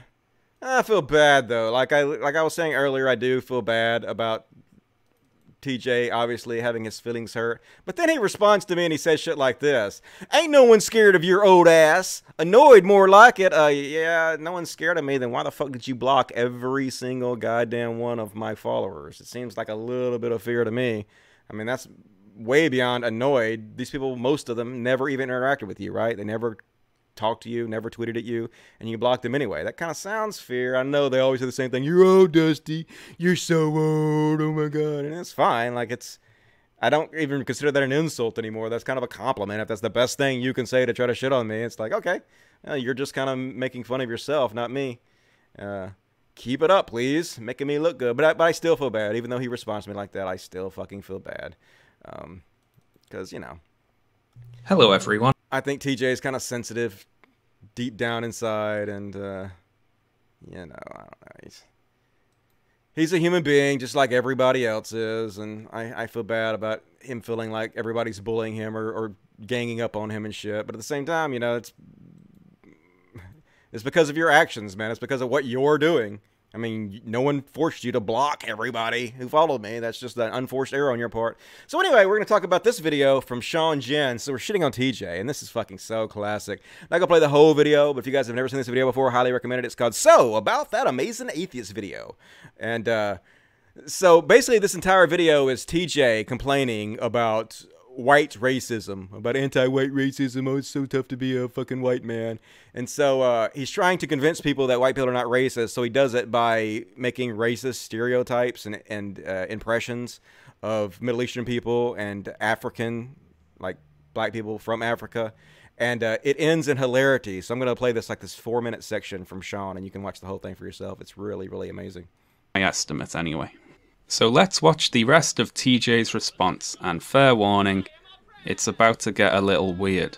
Meanwhile, in Middle Eastern society, hey guys, I may appear female, but I am in fact a non-binary trans person who prefers male pronouns. Behead the infidel! But first, let us rape her to remind her that she is female! African society, hey guys, I may appear female, but I am in fact a non-binary trans person who prefers male pronouns.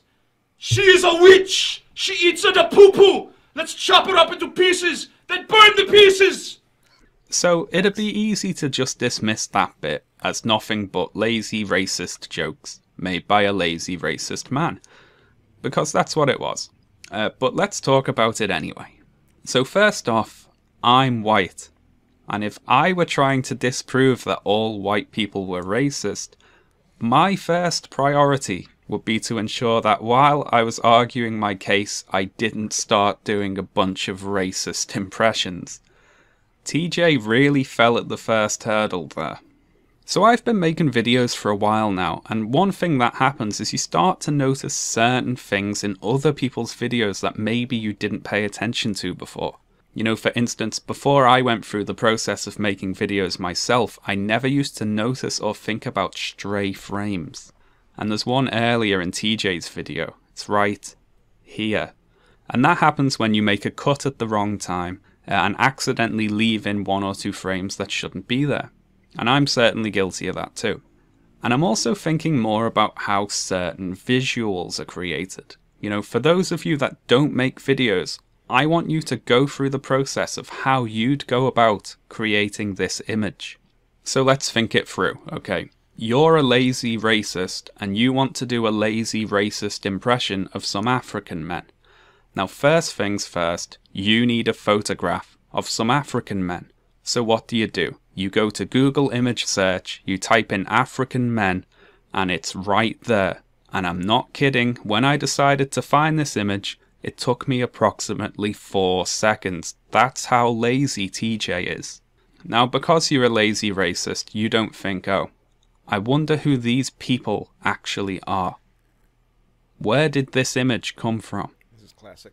Are the people in the image anything at all like my stereotype? Who cares, right? You just download the image, you shove it in your video, and you're good to go.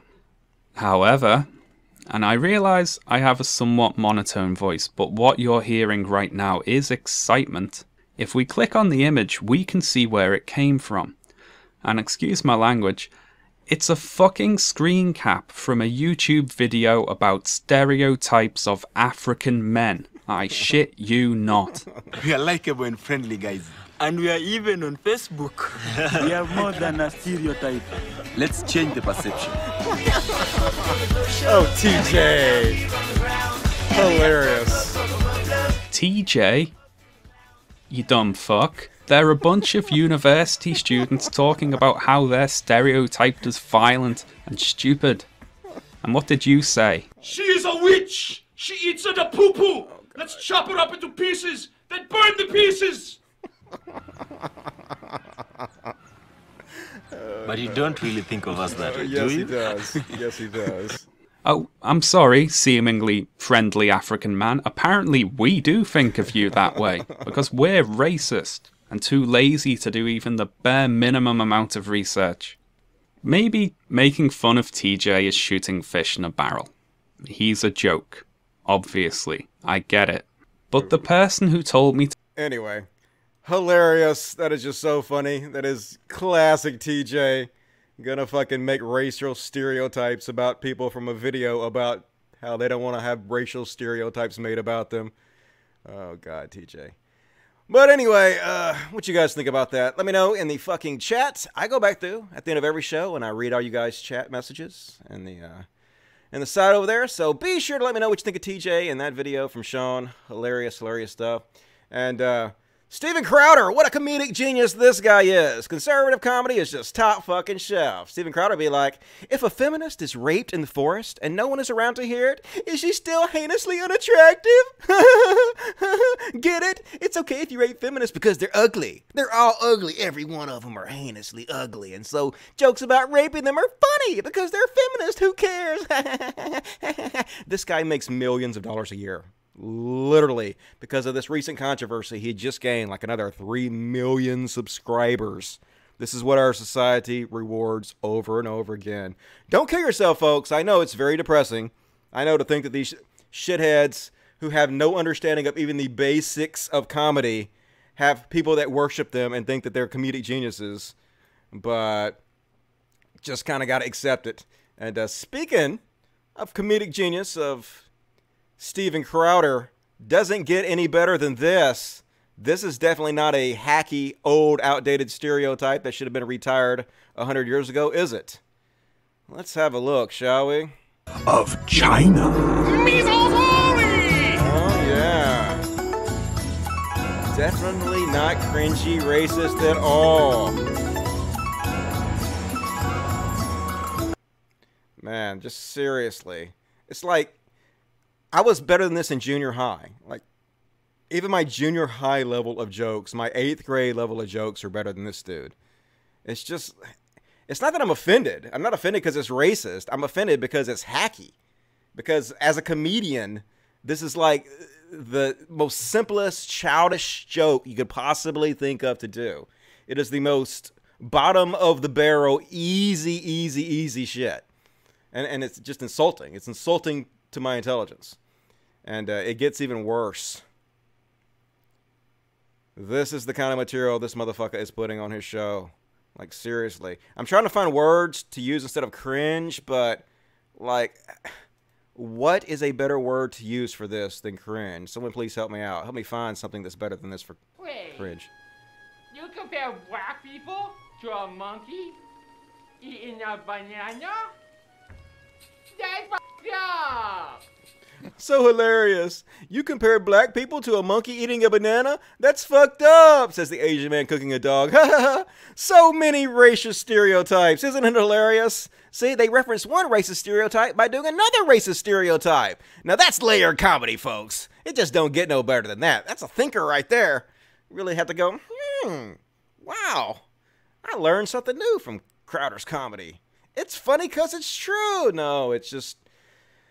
So what word should I use instead of cringe? I've been thinking of a few that I can replace the word cringe with. Like, my favorite so far is suboptimal.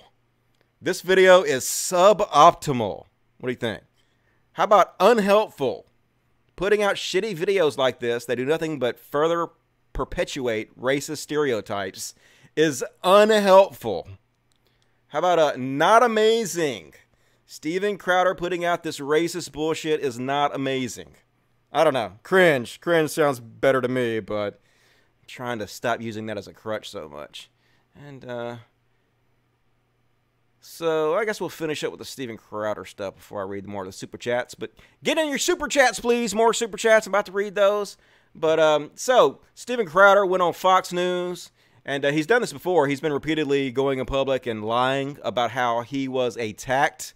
He was sucker punched by this union guy out of the blue because, you know, lefties, they fucking hate freedom of speech and they're all violent and shit. And Crowder is really just a victim if you think about it. So he basically put out this edited video that shows him getting sucker punched. But it turns out Crowder is a lying piece of shit, and when you watch the fully unedited video, it becomes obvious why he edited it.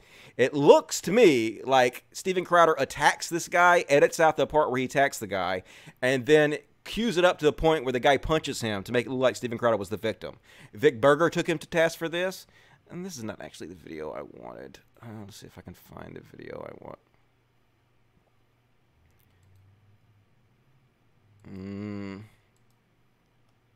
Shit.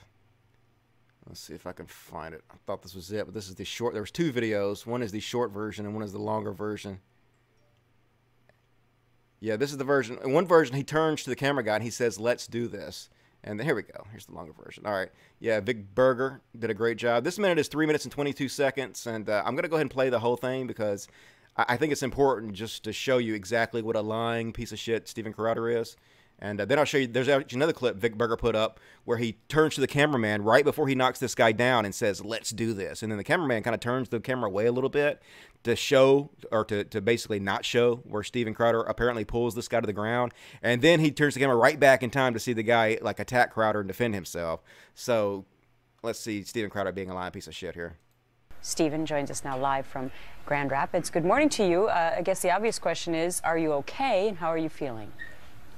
Thank you. Well, you know, I'm under-rested, overworked, overtrained, and still tough enough to take this punk's best punch, so I can't complain. I've never seen an angry mob filled with vitriolic hatred quite like these people. I don't know if you've been reading online. I deserved it. I deserved it because I have no business being there. I truly believe that if I would have defended myself, they would have torn me apart. They would have killed me where I stood. Get the f*** out of my face! Don't tear down the tent! Get the f*** out of my face! You hurt a lady in there! You're addressing me! I ain't hurt nobody! You hurt the f*** out of my face! Back the f*** up! Don't turn down the tent! Back the f*** up! Okay.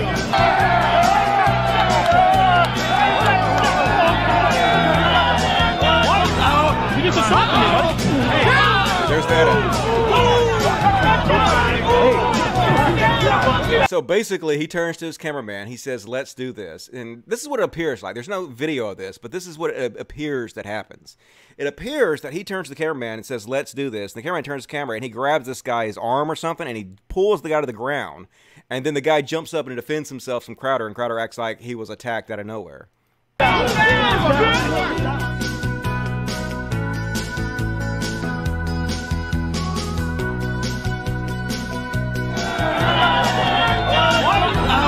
You just assaulted me, buddy!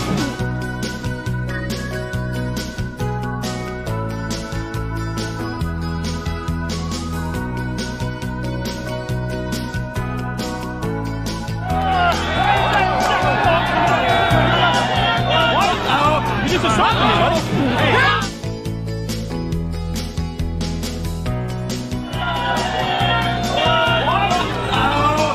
You just assaulted me, buddy!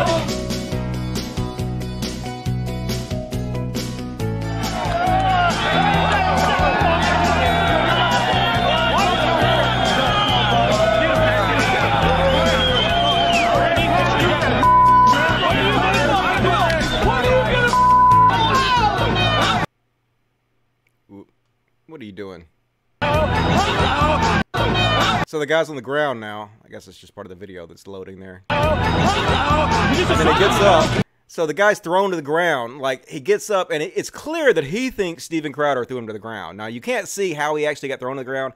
Maybe somebody else did it, and he thought Steven Crowder did it. I have no idea, but one thing's for sure. He definitely thinks Steven Crowder did it. And the way that it's edited makes Steven Crowder look guilty as fuck. Why did he edit that out if he didn't do it?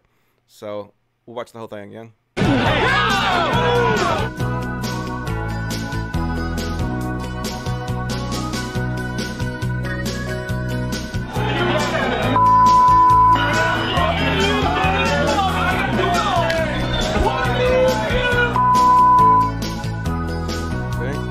It looks like he's throwing the guy to the ground right there. There he's doing something, and the guy's falling on the ground right in front of it. It looks like he grabbed him by the cuff or something and threw him to the ground. And the guy's on the ground.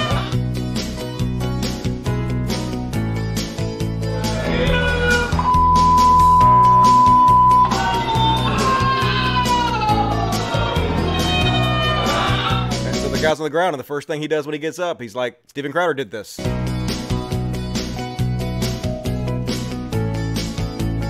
So, yeah, Steven Crowder is just a fucking lying piece of shit. Like, seriously, these guys, they're so shady. Like, Blair White went public not long ago saying, she didn't name any names, but she said that several of the people inside the right-wing community that she's talked to admitted to her that they fake stuff like this in order to get attention. And they do. They fake this stuff so much. So much of the shit that they've invented about SJWs over the last couple years has been outright fucking manufactured. Either they take things out of context, or they outright lie, or they make it up and manufacture it. It's just, they've been caught time after time after time doing this. And so here's a clip right before he grabs the guy and drags the guy to the ground. He apparently, it looks like he leans over to his camera guy and says, let's do this, right before he does it. So we'll see if you guys agree that this is what's happening here.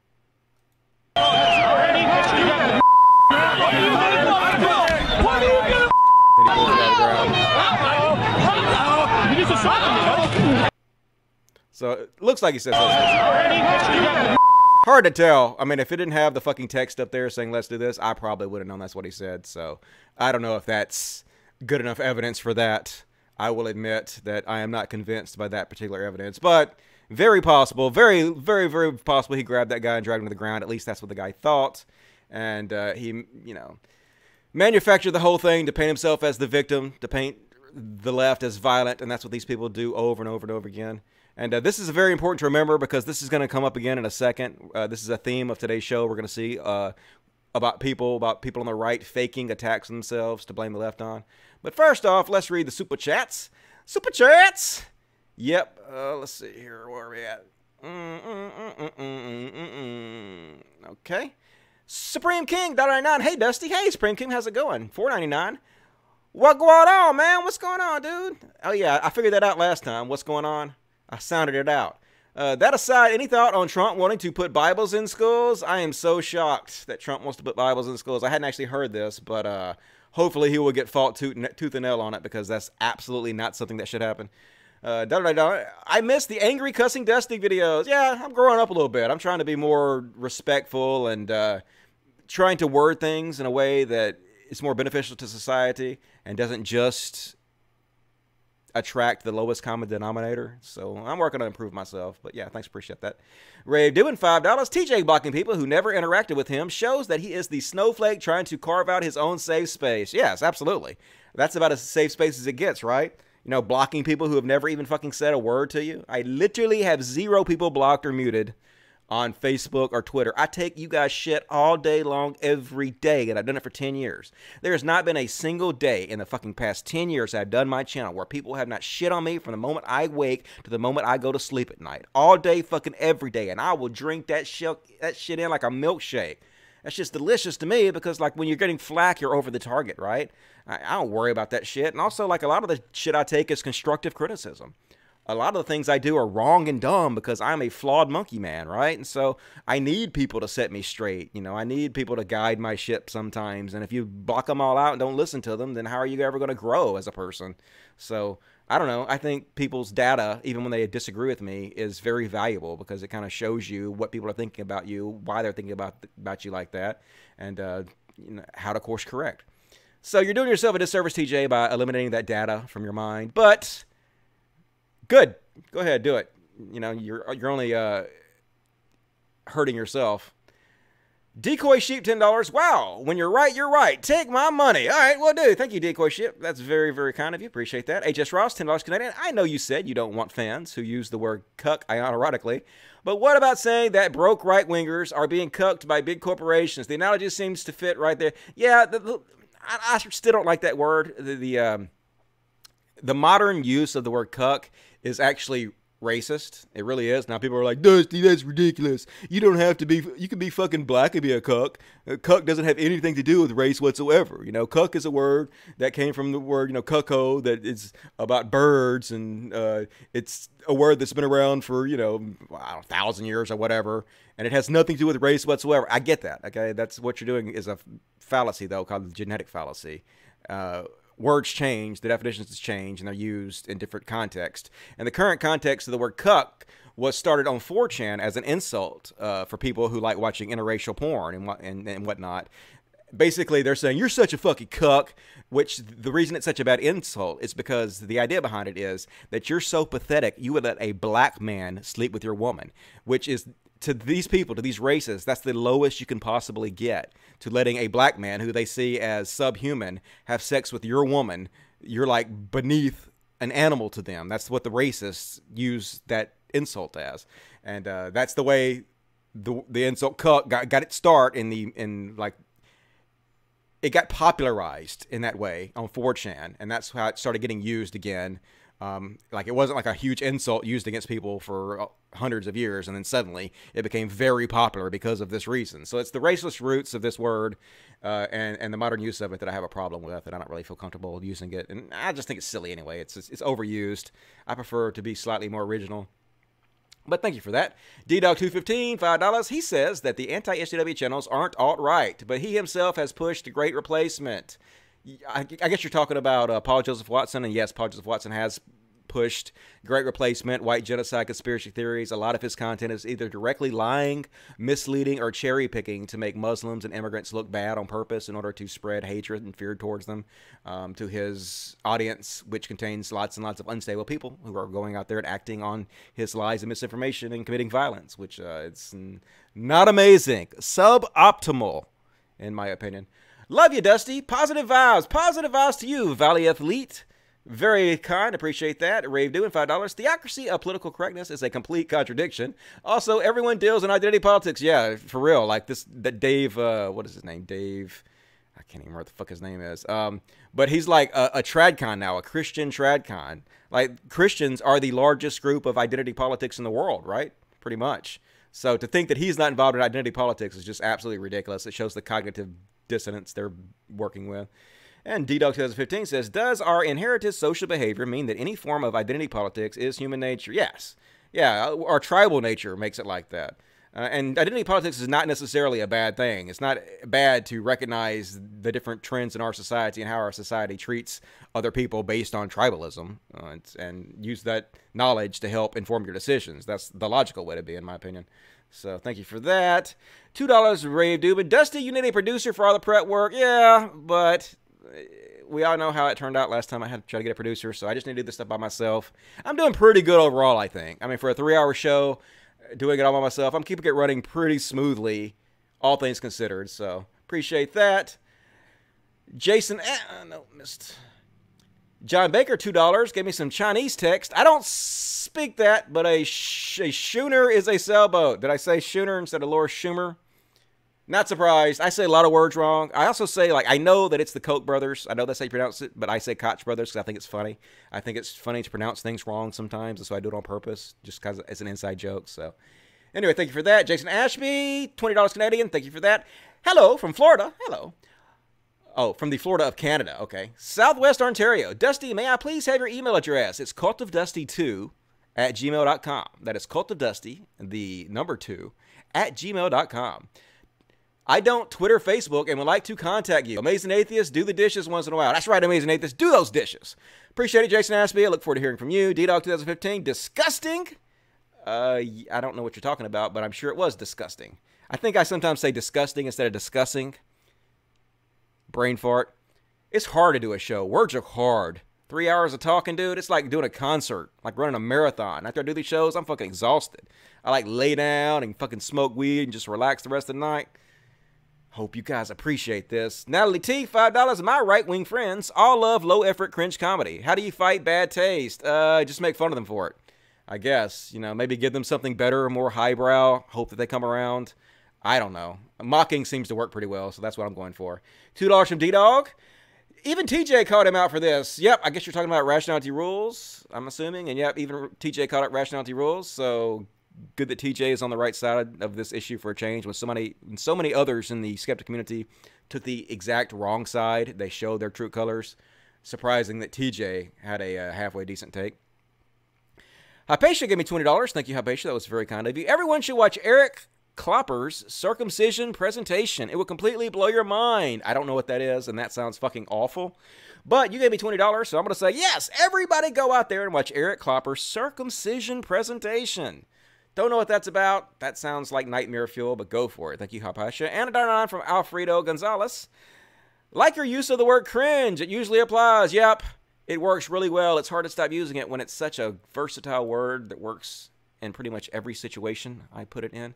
So, I don't know. So anyway, on with the show. More super chats, please. I need more super chats. We got about another, another hour of the show. Let's see how far we are into the show now. I don't have any videos tonight, folks. I didn't find any good videos this week. But I do still have about, it's only about halfway through the show. So we got another solid hour to 90 minutes. So let's go ahead and continue. So I kind of hate to talk about Milo too much because Milo is just an attention whore. And I can't stand attention whores. You guys know me. I try to avoid drama at all the costs. You know, I don't like attention myself. I hate calling people out. But it's funny, so I thought I would do it. This is the big drama going on today. You guys might have seen my video that I did about Milo calling for a new American violent civil war in this country because he got banned from Facebook. That happened. And then he released a bunch of private messages that he sent to Dave Rubin in an attempt to shit on Dave Rubin and make Dave Rubin look bad. It didn't really make Dave Rubin look bad. It just made Milo look kind of emotional. But Dave Rubin, or Milo is like on this scorched earth trip right now where he's basically lashing out at everybody. And so he just released a long ass article that everybody is talking about today. And it's basically how there's these two, I guess they're gay guys. I don't know if they're brothers or not. I can't remember. I guess they're not brothers. It doesn't say. But anyway, I guess they're documentary filmmakers. And they have been taking right-wing pundits for a ride and conning them out of money and doing a bunch of shady shit. And they have ties to Lauren Southern. And so Milo's out there shitting on Lauren Southern, claiming Lauren Southern is having sex with people in order to pay them for doing ghostwriting for her, stuff like that, which is just bizarre. I don't believe it. Like, I think it sounds far-fetched. But anyway, I'm going to read you the highlights of his big old article he put out. And I'm just going to say that this is Milo, so everything he says should be taken with a giant fucking grain of salt. I'm only covering this because it's funny to watch the right eat each other. You know, there's a part of me that doesn't want to cover this, and there's a part of me that wants to, like, pour gasoline all the fuck over it and just stand back and watch the beautiful bonfire. So that's what I decided to do, folks. I'm just going to light a match and pour gasoline all over this shit. So this is Milo's story. Dangerous. Hide it. Safe-ware to the klepto queens of the British far right. Milo Snuffleupagus. Two gay video producers stole tens of thousands of dollars from Tommy Robertson to fund shopping sprees, lavish dinners, and champagne-fueled parties in London's most expensive zip codes, say a string of witnesses. They endangered conservative celebrities by leaking security information to Antifa and worked with progressive journalists to cook up damaging stories about right-wing media figures. Former colleagues say their boss, Lauren Southern, knew about everything they were doing and encouraged them. Oh, shit. Drama. Starting to throw some fucking mud, aren't they? And here are the talking points of the article. Number one, stole bitcoins worth $20,000 from Tommy Robinson while the activist was in jail to fund their jet-set lifestyle. Two, booked a luxury Airbnb and bought 6 bottles worth of Dom Perignon champagne on Tommy Robinson's wife's credit card. 3, swapped camera equipment worth thousands of dollars for secondhand models they found on eBay. 4, worked with Hope Not Hate, an Antifa-affiliated far-left organization for years. Next, defrauded Alex Jones with inflated expense claims. Risked the life of Tommy Robinson by sharing his location with Hope Not Hate. And this is one of the things that we see over and over again with these right-wing shitheads. They basically fake attacks on themselves. And like in this case, they're claiming that they gave Antifa the information about where these people would be because they wanted Antifa to show up and protest them. So then they could use it as an excuse for, look, Antifa's violence and they're hate-filled and we're the free speech warriors who they're trying to shut down because they hate our free speech. And that's how their whole grift. The entire grift is upsetting people so they can play the snowflake victims. Hopefully you guys can see through this. That's exactly, like I said, what Crowder did, what I just showed you. That's what these guys are doing. That's what Blair White accused people of doing. And I'm about to show in a minute where I think Blair White actually like faked an attack on herself, did exactly the same thing. So keep all this in mind. This is a recurring theme with these right-wing dudes. Risk the life of Gavin McGinnis by sharing his travel itinerary with the same group. So they're doing again, they're trying to get Antifa to come protest these guys so they can get footage of it and play the victims. Circulated a fake email leak about Milo Snuffleupagus doxing his husband while being paid by Snuffleupagus' tour operator for PR work. Defrauded Lauren Southern with inflated invoices while being paid by her to produce a documentary. Defrauded rental companies by failing to return equipment and returning inferior models and broken units. Made fake rape claims against the far-left activists. Bragged about having TV shows canceled with bogus suicide threats. Doctored their clients' videos to embarrass them, including pitch-shifting male voices upwards. Gloating about their exploits while showing far-left activists with gifts, food, and drinks at London's most expensive hotels, paid for by the conservatives they were working with. Shared their misdeeds with Lauren Southern, who laughed and egged them on. Disavowed Southern and Robinson when we challenged them about their crimes. Claimed they'd been radicalized by the far-right online. So anyway, that's the tea being spilled by Milo and all this shit. I don't know how much of this is true or not. I believe very little of it until there is more evidence to back it up, but it's just funny to see them eat each other. And Rational Disconnect says, what a coincidence. As soon as this fucking happened, Lauren Southern says, farewell, I've enjoyed this all greatly, but it's time to start a new chapter in my life. Thank you all to my incredible colleagues who I'll be cheering on in the fight for truth, and my wonderful supporters who made all I've done possible. So yeah, basically, this comes out and Lauren Southern retires from the internet. Like, I think she had a heads up about this, and a lot of people think this had a lot to do with the reason that she retired from the internet. And 1 week later, yep, this story came out 1 week after she retired. So a lot of people speculating the two things are connected. And like I said, in this article, he claims that she offered sex in exchange for ghostwriting and other favors from right-wing goons. So they're trying hard as shit to slam Lauren Southern, to slam anybody they can think of to get attention on themselves. Like, I'm no fan of Lauren Southern. It could be true. I have no idea. But until I see evidence of it, I'm not going to believe it. But Laura Loomer, who you guys might remember I did a video about, who threatened suicide and then got $90,000 from her supporters after threatening suicide because she got banned from Facebook. Totally crazy bitch. Anyway, she's on this program called Telegram, and she's also spilling the tea. She hates Lauren Southern, and she wants fucking everybody in the goddamn world to know how much she hates Lauren Southern. They're all eating each other and freaking out. She said, I've always said Lauren Southern was a lying whore. All of the trad life stuff was nonsense. All of the women who made videos about getting married and not being promiscuous are some of the most sexually promiscuous, hypocritical sluts you'll ever meet in your life. I remember how much grief I got for once tweeting that the trad thoughts were liars, and they falsely accused me of rape and encouraged the alt-right to viciously harass me and work to malign me on the right for over a year. I remember when Lauren used to retweet memes about my face and make fun of me in private chats because I got a nose job. I'm also told it was Lauren who helped spread fake rumors about me having a sex tape, an accusation that's entirely false. I was always honest about getting a nose job and have always been honest about my lifestyle. I also write and create all of my own content. Lauren can't say the same. From what I'm told, Lauren Southern got a nose job too in New York City about a year ago. I mean, like, you guys remember high school? You oughta, because you never left it. Like, high school literally never ended. Life is still fucking high school. That's what I find. The older I get, the more I realize that life is still high school. This is the same woman who on Thanksgiving called me while she was drunk in London with her friends, who asked me, why did you get plastic surgery to look like Southern? I would never want to be anything like her. I'd never want to be that insecure to point where I had to attack others for the very thing I'm doing. My public position is my private position. I don't pretend to be someone I'm not when the cameras are off. But she would never be honest about the things she did to me and the lies she spewed about me, just like she wasn't honest about having casual sex, as Milo documents while attacking women on the internet for having casual sex. Might I add, it takes a certain kind of evil to falsely accuse me of being Harvey Weinstein with a vagina while you're blowing every male influencer on the right for content, or as Milo called it, sex for ghostwriting. Ooh-wee! It's getting juicy as fuck.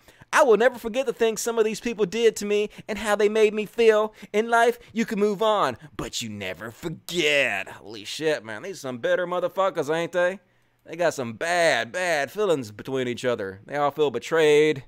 I guess they all figured they'd have each other's back through thick and thin, and then when the going got tough, their friends bailed on them, and they ain't taking it well. And anyway, here's another tweet. I'm not going to read the whole thing, but basically she's just talking about how I never tried to hide the fact that I had a nose job, unlike that slut Lord Southern. Yeah, both of you seem like kind of hypocrites to me, dude. Don't know. But it's fun watching them melt down. It's fun watching the right eat each other, especially after they continuously accuse the left of eating themselves. And Paul Joseph Watson thinks this article is delectable. Wow, quite the comeback article from Milo. Is this the real reason why a certain someone retired? Say farewell to the klepto queens of the British far right. That's right, but Paul Joseph Watson has a history of saying something. What is that thing he always says? Oh yeah, delectable when they eat their own. Jimmy Kimmel under fire from hurling homophobic slurs. And then, yeah, you have a history of saying it. Funny when they eat their own. Yeah, you guys are eating your own, aren't you? It's the right eating their own. Love it when SJWs eat their own. I bet you do. I love it when the right-wing shitheads eat their own. So, butt ponies taste great. Come on and eat them up. And Milo got the big scoop, man. What a comeback from Milo. He's telling the real important stuff, like this. Robertson's weight gain has been dramatic. That's right, fatty. Good Lord. What a bunch of catty queens these people are, aren't they? You're so fat. Look how fat you got. Everybody notices. You fucking fatty fat. Like, damn, dude. Come on. This is some childish ass shit, but I'm here for it all week. Hilarious to watch you guys sink to this level. Please keep it up. Shoot it directly into my veins. And Milo is just doing everything he can to try to be relevant again, to try to get attention in any fucking possible way he can, and it's so obvious and sad. Milo Yiannopoulos named Grand Marshal for Straight Pride Parade, because of course he was.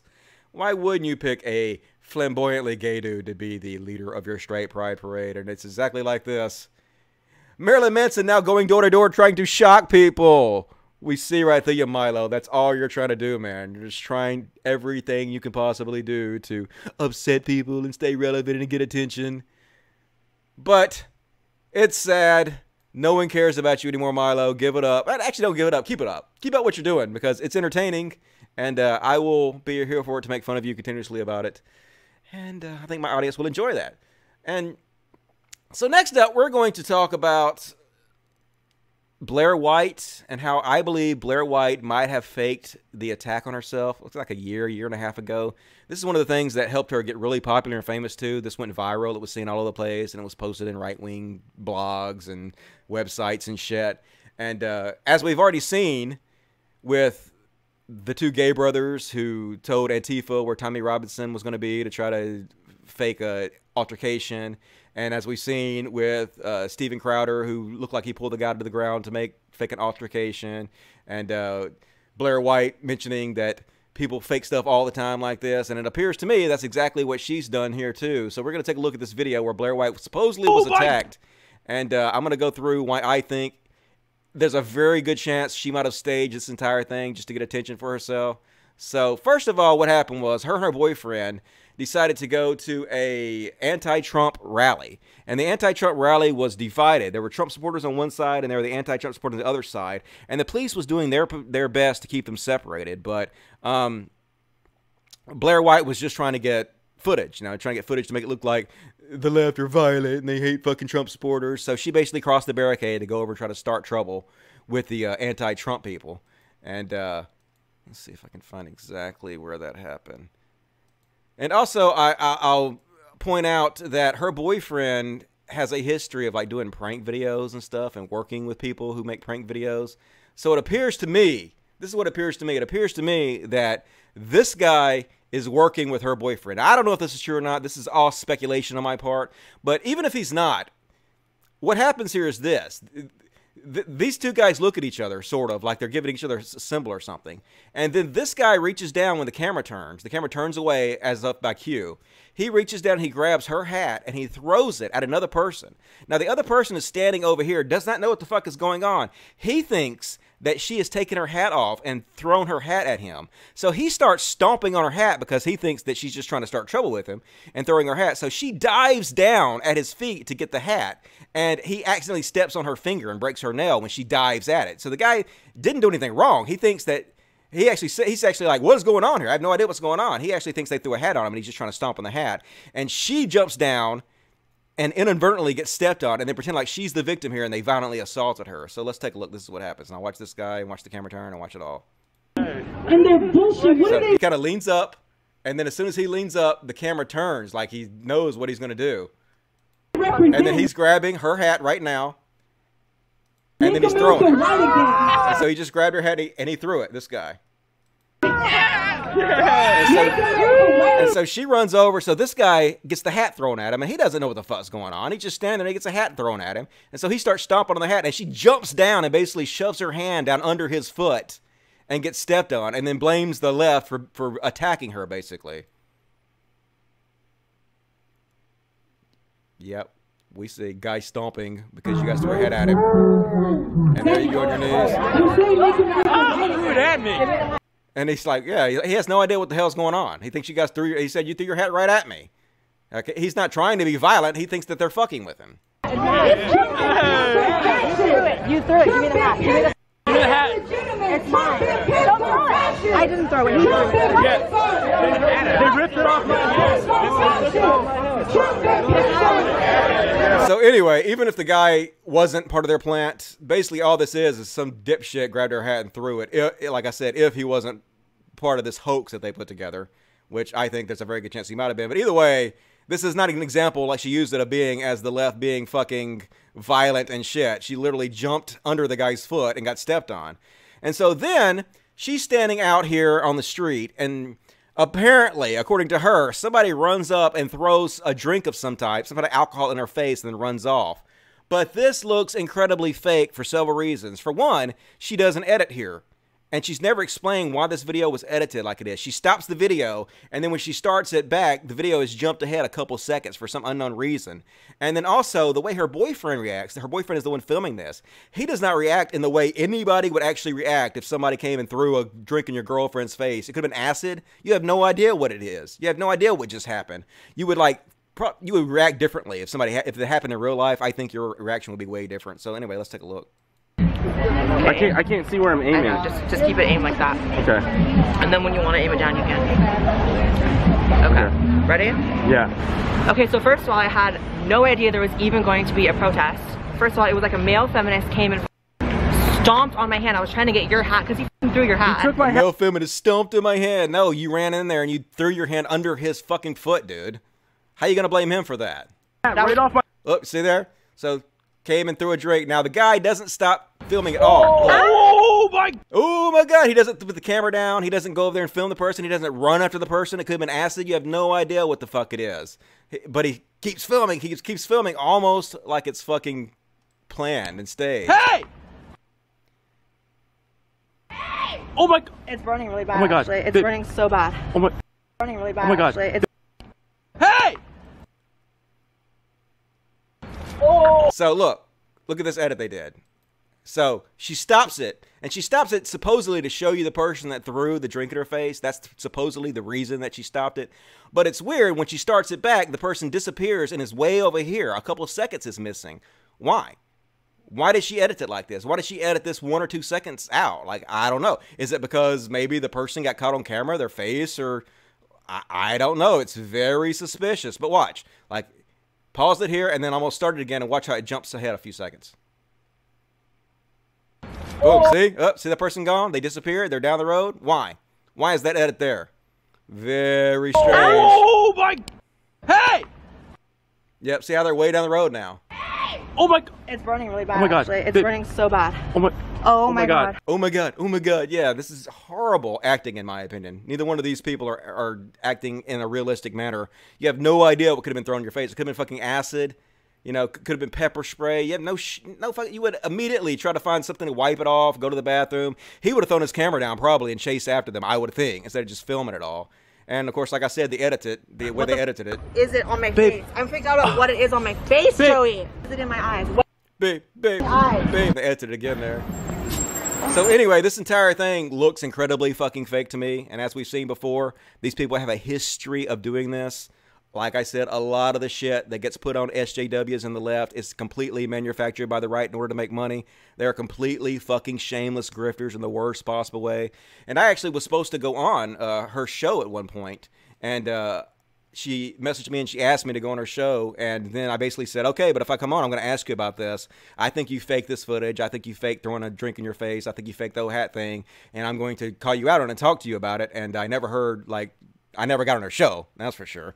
So anyway, that's my thoughts about that. What do you guys think? Real or fake? Real or fake? Not her tits. I'm talking about the drink being thrown in her face. So this is one of the things that got her famous. This is one of the things that went semi-viral, and I gotta call bullshit on all this stuff because I don't buy it for one fucking second. And so while we're at it, in my last show on Friday, I was kind of hard on Jacqueline Glenn, and there's a part of me that feels bad about it. Like, I think I do 3 hours, and sometimes I turn the camera on, and I just say whatever I'm thinking, and sometimes I should be slower about things and think things through a little bit more, not be so emotional. And I kind of gave up the vibe like I'm her dad. Like, I'm so disappointed in you. I can't believe the route you're going. And I'm not her dad. Like, she has the right to do whatever the fuck she wants to do. I think I probably could have handled it better. I think instead of canceling her, I could have explained exactly why I had a problem with what she was doing. And also, the video she put out was very, very, very similar to a video I put out 2 years ago called What is Gender and What Isn't? And so it's kind of hypocritical for me to call her out and shit on her for doing something that's very similar to what I do, even though there are some major differences between these two videos that I'm going to explain. But I'm going to take myself to task, and I'm going to explain the problem I actually have with this video I made, what I was thinking when I made it, and the problems I have with it, me and my white ass hair. Like, I've had this genetic disorder where I've been solid white since I was about 22 years old. Every male in my family goes to solid white about 22. So when I don't dye my hair, I'm all solid white. So I didn't dye in this video. But anyway, I'll try to make this as quick as possible. A couple of years ago, I started learning about the difference between gender and sex. Now, I never had very much exposure to these ideas. You know, I grew up in Mississippi around people who are not really trans or gay friendly. And obviously these ideas never came up in my schooling. So I was, never exposed to this stuff before. So about 2 years ago, when I tried to make these changes to be a better person, and I tried to, be more understanding of people that are different than me, I started trying to listen to them and research the things they were saying, which is a big part of where I found out that the anti-SJWers were lying, and they were cherry picking and putting out misinformation about what a lot of the things the SJWs were saying. So anyway, as I started learning about gender, I wanted to tell people. I wanted to tell my audience, and my audience at the time still contained a lot of fucking alt-right chuds, anti-SJW chuds. For obvious reasons, that's the kind of the crowd I was attracting. So I was trying to figure out a way how I could explain what gender was, and reach them at the same time. So I made this video called What is Gender and What Isn't? And it had this thumbnail with this overweight, masculine-looking guy. I don't know what the gender. I don't want to misgender it, but they were in pigtails, and it was just a traditional picture you would pick if you were trying to make fun of transgender people. And half the video I stand by, and half the video I have a problem with, and half the problem I have the video with is at the end, where basically I made the exact same video that Jacqueline Glenn and Blair made, where I was making fun of the 1,000 different genders, and basically they're just gender expressions. And so my thought process behind this was like, I can do some good here. I can teach people who don't really understand that gender is not the same thing as sex. I can explain to them about how gender is on a spectrum between masculine and feminine, and how you can switch back and forth on that spectrum depending on the decisions you choose, and how gender is fluid. And but I could have done it so much better. Like, I wish I would have pointed out in my original video that even though I said I think there's only 2 genders, that I do think there are probably, I would say 3 genders, because I would think androgyny is a gender. Even though I did say that in the video, I would have stressed that more. And I would also stress more that even though there are only 2 genders normally, according to the definition of gender, it's a social construct. So it's literally, we can make it anything we want to. If we wanted there to be 1,000 genders, we could socially construct there to be 1,000 genders. Just because, according to the current definition of gender, it's mainly talking about the main 2 genders that are related to sex, doesn't mean that we couldn't make it be about anything we want it to be. So that was my point. My point is, even though that there are only two genders, according to the definition, it's a social construct and we could change it if we wanted to. But I was just trying to explain to my audience of shitlords and chuds in a way that they could understand and be more accepting of about how gender has changed, about the definition of gender has changed, and about how understanding about what gender is has changed. And I thought for some reason the best way I could do this is if I added on at the end a part where I'm kind of doing the anti-SJW thing, where I'm still kind of shitting on what I consider to be, or at least at the time, considered to be the silly version of non-binary and trans people who believe in 1,000 different genders, and I set out to make fun of them in this video where I went through all the different genders that they have, their big list of Twitter genders. Like, Jacqueline Glenn and Blair White went through the exact same list. They talked about the exact same stuff. It was almost like they're plagiarizing me. I'm just kidding, of course, since Jacqueline Glenn has has a history of being accused of plagiarism. And if you take this video and her video side by side, it's very similar. But I'm just kidding about that, obviously. This is a list that anybody can go out there and find if they want to.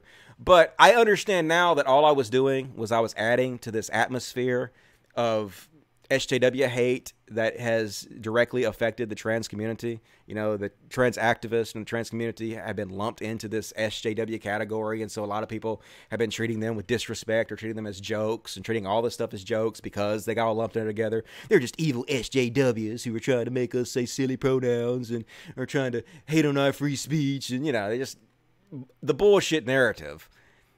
And I was just helping add to this atmosphere. Now, I did it because I was trying to appeal to my chud audience and trying to do something good and make them have a more nuanced understanding of gender.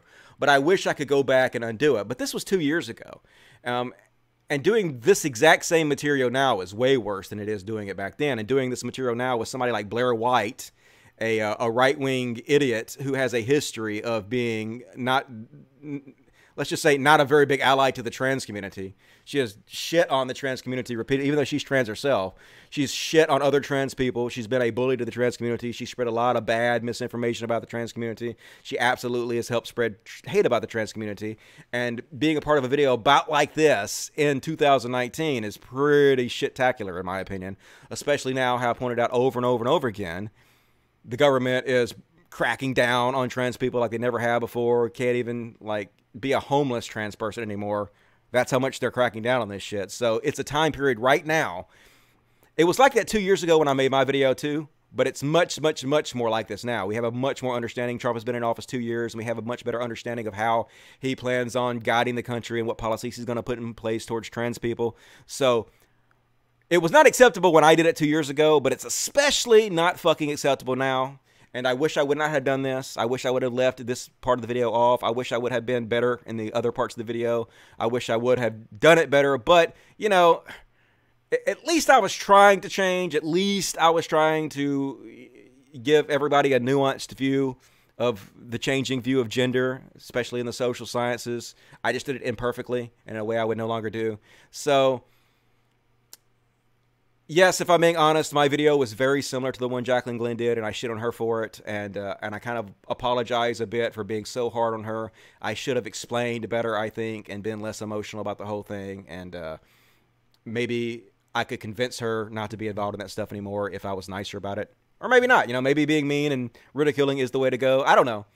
I'm just doing the best I can. What do you guys think? What is the correct way to go with this? Your opinion matters to me. Let me know. And I guess I'll stop and read a few super chats. Super chats? Let's see what we got. Not very many super chats. Sorry I met TJ called Crowder out. Oh, did he? Okay. I did not see TJ call Crowder out, but good. He should have. TJ is making an effort, I guess. It's just like, I don't know. Half good, half bad. It's frustrating. Hi, Pasha gave me the $5. I bet both Loomer and Southern had sexier noses before their surgery. People should be proud of you and unique.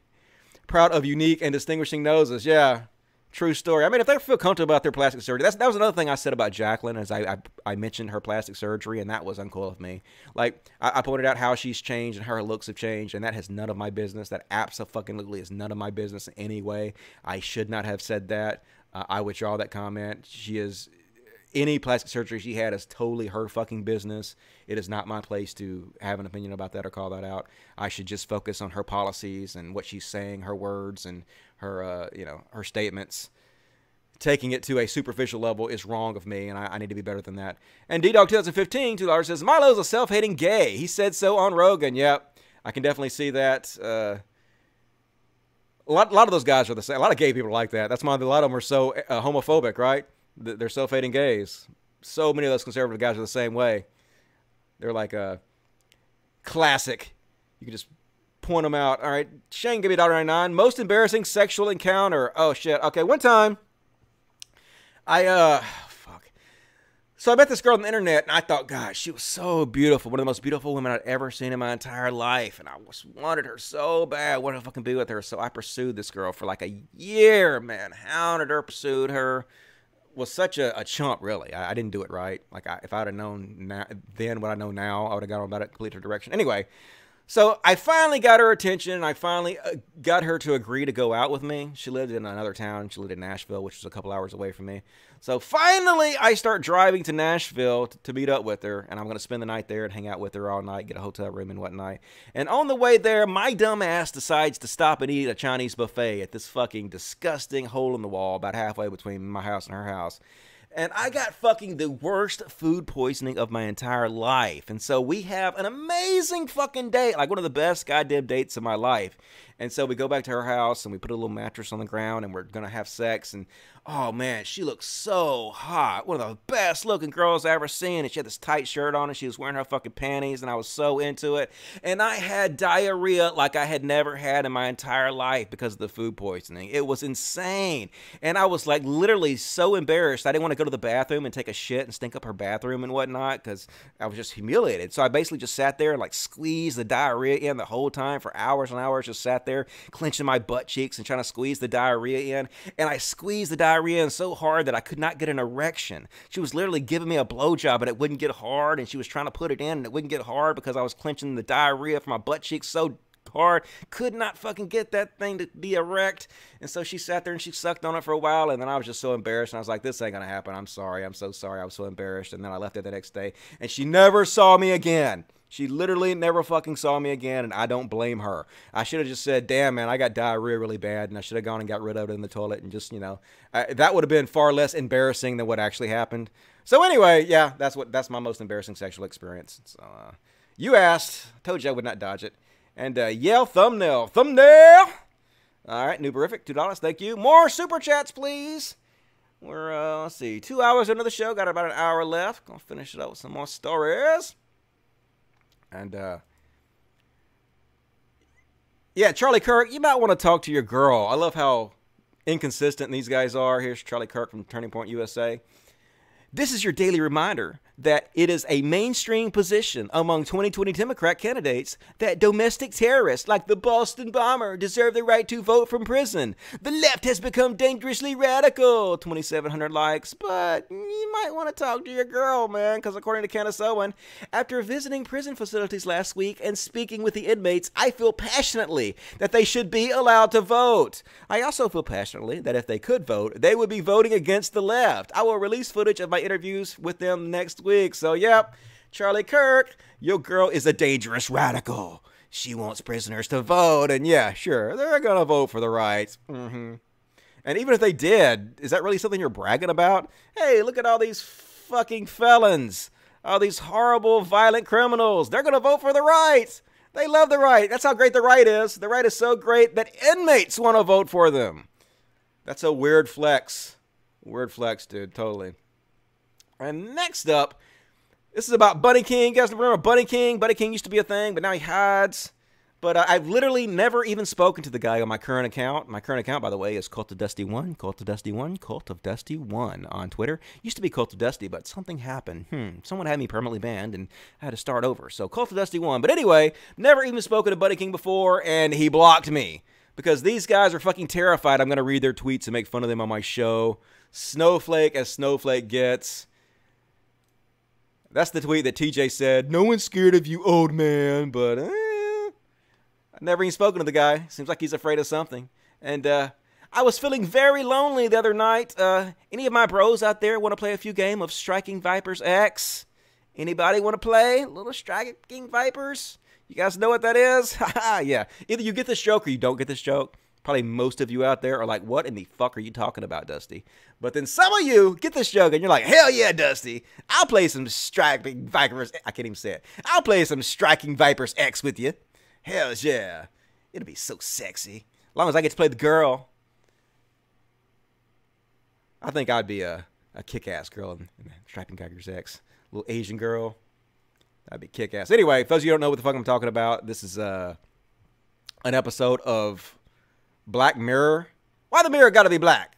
I don't fucking know. But if you haven't seen it yet, there's a new season of Black Mirror, and there's only like 3 episodes, and it's really not that good. Miley Cyrus is on one of the episodes, and it's, like I said, not the greatest thing. It's by far the worst season.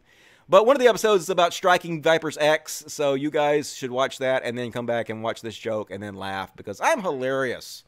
And I just want to ensure you guys don't sleep tonight. So here are some pictures of Carl Benjamin without a fucking beard. And yeah, technology has gone too far, people. They actually have apps out there now that can show you what people look like without beards. It's like Jack Lee Gleason or something, or the Sopranos dude. I don't know. Horrifying! Horrifying. I'm never going to fucking sleep again. And don't worry, folks. I know what you're thinking. You're thinking, hey, I want more of those pictures. Okay, here you go. Boom, more of them. That's right, folks. Carl Benjamin without a beard. Terrifying, terrifying. Let's see. Yep. Finger guns. Boom. Oh, there he is. Oh, God. Look at that double chin. I don't know if his chin is really like that underneath there, but these apps are not kind. And yeah, there he is again. In with Milo. Boom. These are too fun. And do we have more? Hell yeah, we have more. What else we got here? Oh, shit. Here's him with the mustache. No way, dude. What in the fuck? Who does he look like? Looks just like somebody. I can't put my finger on it. Who the fuck does he look like? It's on the tip of my tongue. I don't know, but damn, dude. Definitely shave the beard, dude. I like that look. Little 80s Miami Vice. You go, Carl. So sexy, Carl Benjamin. And InfoWars got sued by the creator of Pepe the Frog. You know, the little Kek frog that Kekistan took over and turned into an alt-right symbol. Well, apparently they got to pay $15,000 to the creator, which seems like that's kind of a penance. They put out a book, and they used Pepe the Frog without paying the guy for the rights to the book. And because this is what Pepe the Frog became, it became just like I said, a symbol for right-wing douchebags to spread their right-wing ideology. All of you who are involved in Kekistan are still involved in Kekistan. You're just a part of this fucking cringe shit. Suboptimal. That's what I would call it. Suboptimal. Unhelpful. That's what Kek has been. So anyway, people like Chris Raygun helped make that shit popular by using Pepe the Frog to shit on Hillary Clinton and help Trump get elected. So thank you, Chris Raygun, for that. I appreciate that. Are you anti-SJW goddamn dickheads help these right-wingers get into fucking power and they're just fucking the country in the ass? We really, really, really needed to be going the other direction, man. We really, really need to be going in a direction towards universal health care, cleaning up the environment, and we really, really, really are going in the wrong fucking direction, in no small part because of you dickheads. So own up to your shit, dude. It's very, very frustrating. And this is terrifying. This is sort of terrifying. I'm just going to play the clip, and then I'll comment it after I play the clip. Yeah, they're talking about doing this again, folks. They're talking about holy wars. Holy shit. And most recently, and in my opinion, upsettingly, there is this piece as well. Just a few days ago, Teen Vogue released this article, which detailed how to get an abortion if you're a teen without your parents knowing. I honestly find it really, really hard to defend what the West has become sometimes. Just on principle, I think right now, a crusade may be exactly what we need. Oh shit, the Christians are calling for a crusade again. Nothing horrible could come from that, could it? Dude, remember the last time we had crusades? How wonderful that was? What in the absolute fuck, dude? So what if teens are going to get abortion without their parents' permission? They're just trying not to have kids they don't want to have. Their parents might force them to have babies against their will. That is not a good thing for society, for teenage girls to be having babies that they do not fucking want. God damn it, the last thing we need is a crusade. Fuck, these people are scary, right? It's like she's an Asian girl, but she's kind of leans toward that alt-right chuddiness. It's fucking spooky, man. You do know that, like, you're one of the first people they're going to have kicked out of the ethno state. I mean, I know that she's pretty, so maybe not. I know that a lot of these white nationalists, they like Asian women. So maybe you can get a pass, but you're not the ideal candidate for the ethno state. Might want to second guess that a little bit. And Lindsay Shepard would like your opinion. What is the best course of action when one is being libelously smeared as a white nationalist or white supremacist? Well, I have a third option for you. Maybe don't go on white supremacist show and maybe not spread fears about white genocide and white supremacist propaganda. Maybe try not to do that. People won't call you a white nationalist, white supremacist. I don't know, just a thought. Just a thought, Lindsay Shepard. But yeah, you're mad because you made bad life decisions. People called you out on your bullshit. You know, freedom of speech is not freedom from the consequences of criticism of your actions. People are just criticizing you rightly because, you know, you are helping white supremacy. You are helping make them more popular. You are helping their bad ideas to spread. And you're a piece of shit and should be called out for it. So cry more, noob. You deserve it. And this one from Spook Person. Oh my God, this is embarrassingly bad. I can't use the word cringe. What cringe? What other word can I use? Embarrassing's a good word. Super horrible. Ugh. Oof. But she's trying to go undercover to look like your typical SJW so she can, you know, make fun of them and get them to say embarrassing thing in front of the camera. And look at her name. Her name is Gina Talia. Gina Talia, get it? It's like genitalia, but it's Gina Talia. These people are fucking amazing, aren't they? Comedic geniuses. She should have a Netflix special immediately, okay? Everybody would watch it. Just so embarrassing shit, dude. The fact that she's popular and has absolutely nothing to offer society in any way possible. Just so sad. And this is dead on. Someone that owns dogs and cats. The difference between measuring your dog versus measuring your cat. Night and fucking day. Dog just sits there. Yeah, ooh, I'm a good boy. Yeah, measure my chest. Ooh, I'm a happy little floofy boy. Yep. Okay, gonna measure me by the links. Good. I just gonna sit down and be a good boy. Thank you, mommy. And you're all done. And now it's time to do the cat. And the cat's like, are you out of your fucking mind, human? It's like, I'm gonna do your neck. No. Get that fucking off. What are you doing? Get that fucking off me. Now I'm gonna do your waist. No, dude. That's a toy now. This belongs to me now. Let it go, human. Human. Insolent human, you don't even know. I shall kill you, human. Give me that toy. Yep, that doesn't happen.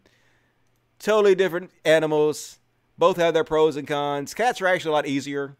Cats are a lot more self-sufficient. Dogs take a lot more effort, but dogs do have like cuter personalities and they do love the shit out of you. But at times, dogs are too needy. At least cats will just chill and, you know, make their own lives without having to be up under your ass all day long. But I like them both. Both are good. Both are my babies. And this one's from Colonel Bat Guano. And, oh yeah, this is funny. This is why you don't act like a fucking little snot-nosed baby. Because you will be forever known as the guy who threw his baseball helmet into the wall and it backfired and smacked you in the fucking face with it.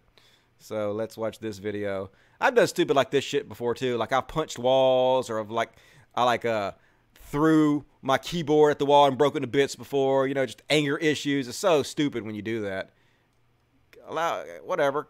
Get the fuck off. God damn it. I don't want to fucking subscribe to your bullshit. I just want to play this fucking video, USA Today.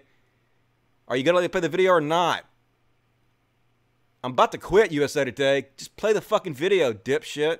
All right, here we go. Gaff from Brett Gardner, who was boom! upset that Right in that his ball lip. was Split is caught, open, and, yep. Don't act like an emotional little baby. Thought he was mad before. You're an overpaid fucking sports star, dude. Let's watch that again. Gaff from Brett Gardner. Boom! Yep. Ouch. Yeah.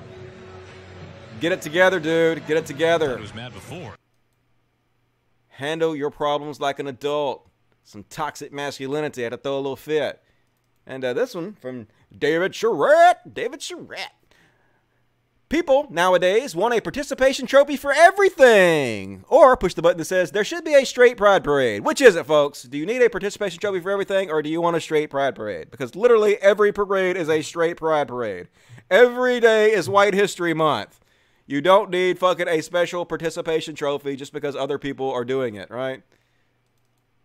Butch up, snowflakes. And this one from Stephen Graham. And speaking of the White Pride Parade, they already had a White Pride Parade. And now we go to live footage from the White Pride Parade they already had. Come on, you can do it. You can do it.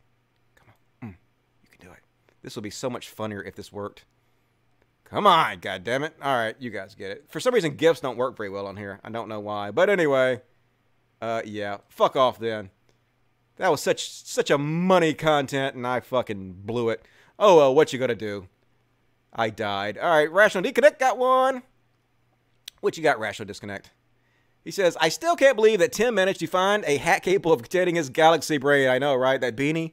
Can you imagine all the brains that Dim Tools beanie is holding in? And he just got completely fucking shredded by Cody Johnston for some more news. And I'm going to put on my glasses so I can read this, so don't make fun of me. Boom. Tim Pool says, what did AOC mean by this? Surely she understands the assertions from the left as to what this means, right? Was it just a passive gesture, an accident? Does context even matter? This is so stupid. Like, this is one of the reasons I got in a fight with Ben from the Drunken Peasants. This is the kind of same stupid argument that he was putting forth. Like I was explaining how, yes, context matters. There are certain people that do this, do the okay sign, and the context they do it in is, hey, everything's okay. They have no idea of the other white nationalist context. But then there are people that do it in a context specifically because of the 4chan hoax. And the 4chan hoax, the entire point behind the 4chan hoax was to trick people into believing it was a white supremacy sign. To trick people into believing the people that did it were racist. I'm racist. I'm the one who fooled you. You look stupid. But no, the ones that did this are the ones that look stupid. Trying to trick people into believing that you're racist is like trying to trick people into believing you're a pedophile. It doesn't make them look stupid, it makes you look stupid. But yes, there are different contexts of this, and there are people that are doing this specifically in the context because of the 4chan hoax, and there are people doing it in a completely different context. And this is obvious. Like, anybody that denies this or tries to muddy the waters about this is just being dishonest, right? They are not arguing in good faith. And this is what like Ben from the Drunken Peasants was doing. When I was talking about this, he would post pictures of like John Cena doing the okay sound. He was like, is John Cena a racist? And I was like, God damn, dude. Seriously? Why are you still being a shitlord about this? Either you are purposely lying when you know what I'm talking about, when you know there's context here and the context is what's important, or you're too stupid to understand what I'm saying. Either way, it doesn't make you look good. But anyway, Tim Pool gets fucking owned by Cody Johnston, who says, I wonder if the gesture is more insidious and telling when coming from people who espouse racist and national ideas. And that post like this obfuscate the fact that there could be underlying meaning behind it and helps people who use it for that purpose. And that's exactly what they're doing. Like, some people use it to be okay. I mean, okay. And some people use it because of the 4chan hoax. And some people do it as a dog whistle because of the 4chan hoax, to signal other racists. Lots of people are doing it that way. I don't see how you could fucking argue with this fact when people like Richard Spencer are doing it, when tons of fucking people from the alt-right do it, when the fucking mosque shooter are making taking pictures in court of him doing it. You know, it's obvious that this is a symbol that's been used by racists to dog whistle to each other. Not always, but sometimes it is used in that context. And to pretend otherwise, you know, you're just being disingenuous. Nobody should take you seriously when you do shit like this. And Cody just calls him out for it. And he goes, LOL, so you agree context is irrelevant and you're implying she's alt-right. What are you talking about? No, he literally said the opposite. He literally is explaining that the context is the important thing. No, Tim, that's the opposite of what I'm saying. Your reaction and feigned ignorance to this makes it very hard to take you seriously or think you're being honest. You're not being honest. You're not being a good-faced actor here. You're saying exactly the opposite of what he is claiming. You posted an out-of-context photo used in a harassment campaign targeting me, so no, I can see through the sarcasm. No, he did not post that for that reason. You were hanging out with a bunch of right-wing, alt-right, racist shitheads, all doing the fucking alt-right sign, and he's calling you out, so explaining to you the context these people are doing it in is something you understand completely. You know who these people are, you know the things they've said, you know the beliefs that they hold, and the policies that they have spread, and so you know exactly why they're doing this symbol. You understand the context and you're feigning ignorance, and it's transparent. We see right the fuck through it. No, Tim, I posted a photo of actual white nationalists who espouse white nationalist ideas and use that gesture in order to contrast with someone like AOC who doesn't do those things. Your presence in the photo, while interesting, was not the point. Fucking own, dude. And they continue to go. They continue to argue back and forth for a little while, but Tim Pool gets destroyed in every fucking way a human being can be destroyed by another human being. He has made the woman, well, I don't want to say that. That sounds sexist. God damn it. Got to get out of that mindset, Dusty. I was going to say he was made the bitch by Cody Johnson, but that's all misogynistic, toxic masculine bullshit. So I won't say that at all. I'll just say that he got owned intellectually by Cody Johnson, and I'll leave it at that. I'm trying to get better, folks. I'm a work in progress. Like, I make a lot of mistakes, but I'm trying to do real-time corrections on them. And Wendigo says, evangelist arrested for child sex abuse is still trying to manipulate his victims from jail. You guys might remember my last show. I covered this story. This is about the pizza place owner, the guy who owned the Christian pizza joint, who played Christian music in his pizza joint and sent out advertisements about how he was all about Christian life and whatnot. And it turned out he was trying to have sex with one of his underage work employees, and he was trying to get her to hook up sex with another underage employee. So he's trying to have sex with 2 underage employees. So anyway, a 39-year-old Alabama pastor in jail for allegedly engaging in sex acts with victims ages 13 to 16 is still in contact with his victims, according to authorities. WBRC reports that Paul Action Bowen, formerly an evangelical religious leader in the community, is trying to manipulate his victims, possibly to talk them out of testifying against him. Get off. The contents of the messages clearly indicate an intent to influence the victim's feelings and potentially his testimony. I didn't realize it was a dude he was sleeping with. I thought it was chicks. Oh, okay, good to know. Regarding these cases and the defendant, and to discourage the victim from cooperating with prosecution of this case, said Etowah County Deputy District Attorney Carol Griffith in a court filing obtained by WBRC. So anyway, shaka. Big old Christian guy, try to influence the underage people he's trying to have sex with. That's what they always do, you fucking dirty dogs. We see right through that shit. And a match animated in heaven. And this is an incredible tale of self-discovery. I actually looked this up to see if this was true or not, and it actually is true. Hard to believe this is true, but it is. I got my first ever gun today. DC-9. Post pics of your most favorite firearm or the first gun you've ever had. Whatever speaks to you most. P.S. I'm a flamboyant liberal queer, and my more right friends feel like they have converted me and are ecstatic. Maybe they're right a bit. It's not likely, though, but I'll just let them think that because I love my friends. Yay, you got a gun. What's the worst that could happen, huh? Somebody says, I don't feel confidently about you owning a handgun. And she's like, that's pretty fucked up. I don't know why anyone would feel more confident about you owning one, for instance. It would be one thing if you said you don't feel confident about anyone owning one. In this case, you are very clearly implying that there is something about me which would make it unsafe, and that is so incredibly ridiculous. I don't know where to begin, but I guess first of all, what makes you think that you have the authority to say that someone that passed the background checks to buy a firearm and who immediately registered it and is asking for safety pointers would be unsafe using a gun? I'm fully expecting any answer you have to be completely offensive and inappropriate and based on wild assumptions, but please continue. I am a responsible adult with guns. What could possibly go wrong with me having this gun? Police, road rage leads to arrest after woman shoots at another driver. Yep. This chick literally pulled out her gun and shot it at someone because she got mad. You should not have a gun. They were right. I love that. Just desserts.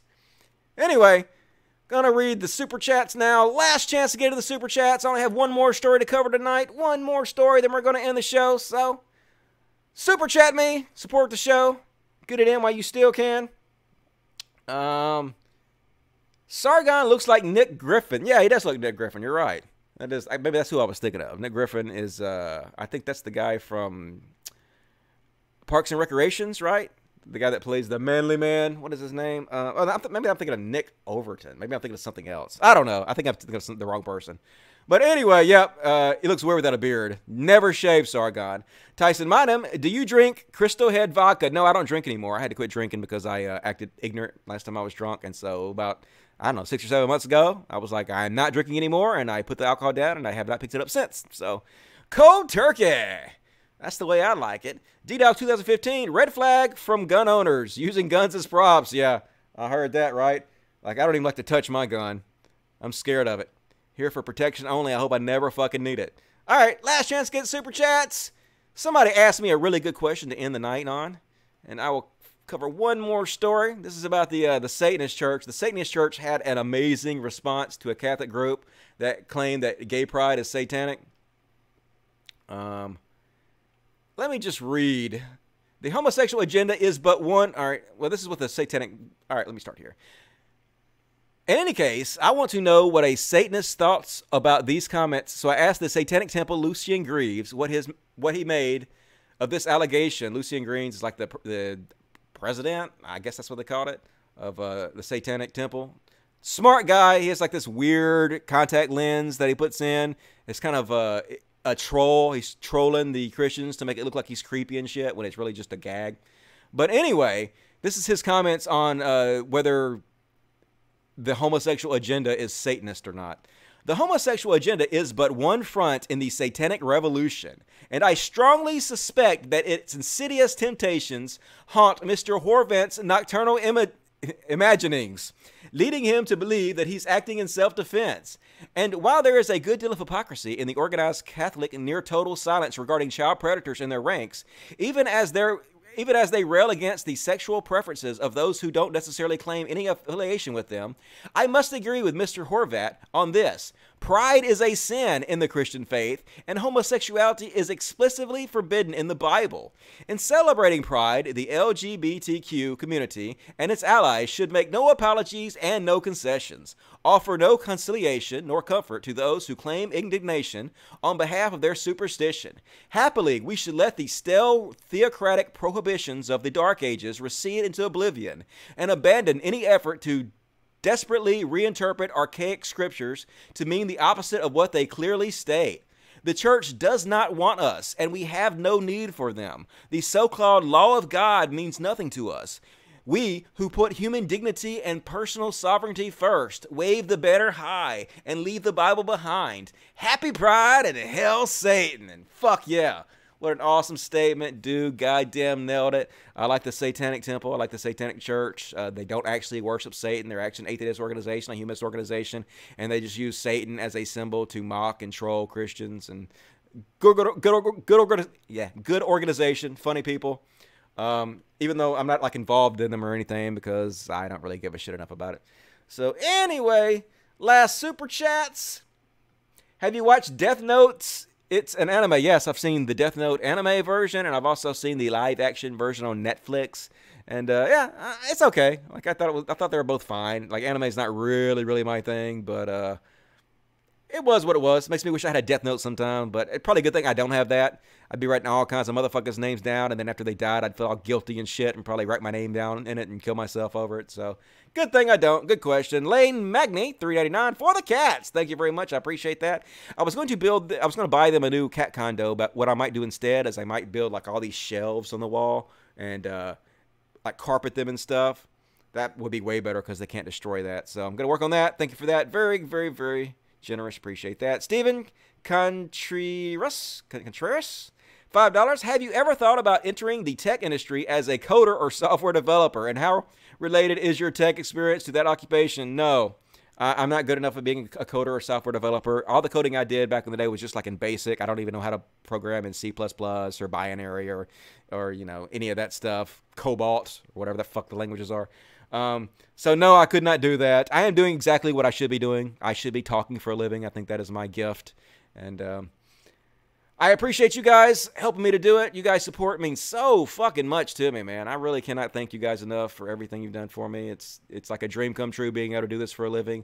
I'm having a lot of fun, and I actually think I'm doing a lot of good. A lot of people have been messaging me, thanking me for the show, thanking me for having trans and gay people's backs, and I'm just really thrilled to be a part of it. You know, I'm thrilled to. I feel good, like I'm actually making a difference in the world. I'm trying to undo some of the negative things I've done in the past, trying to take responsibility for my actions, which makes me feel a lot better and sleep a lot better at night. So I really thank all of you guys who have stuck by me, who have supported me. Let me check one last time, make sure I'm not missing anybody. Nope. Okay. Well, that's it, folks, for the show. Please consider supporting me on Patreon, patreon.com/CODcast.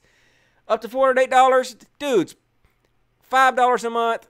$6 a month, $1 a month, $2 a month, whatever it is, help me out. Come on, dudes. You guys can help me out. You guys know that I'm doing a good show here. You guys know that liberal shows need to be supported more because all the fucking money is going to the right wing. They're really killing us on this shit, so we need somebody to have our back. So please think about supporting me if you can. I really appreciate it. I will be back Friday. I will do Filter Friday again this Friday. Fuck the haters. We're going to do it again. And I will be back then. Until then, I will see you guys. I love you. I appreciate it. And as always, logic, motherfuckers. Fuck yeah. I'll see you guys soon. Thanks for everything, dudes. Bye.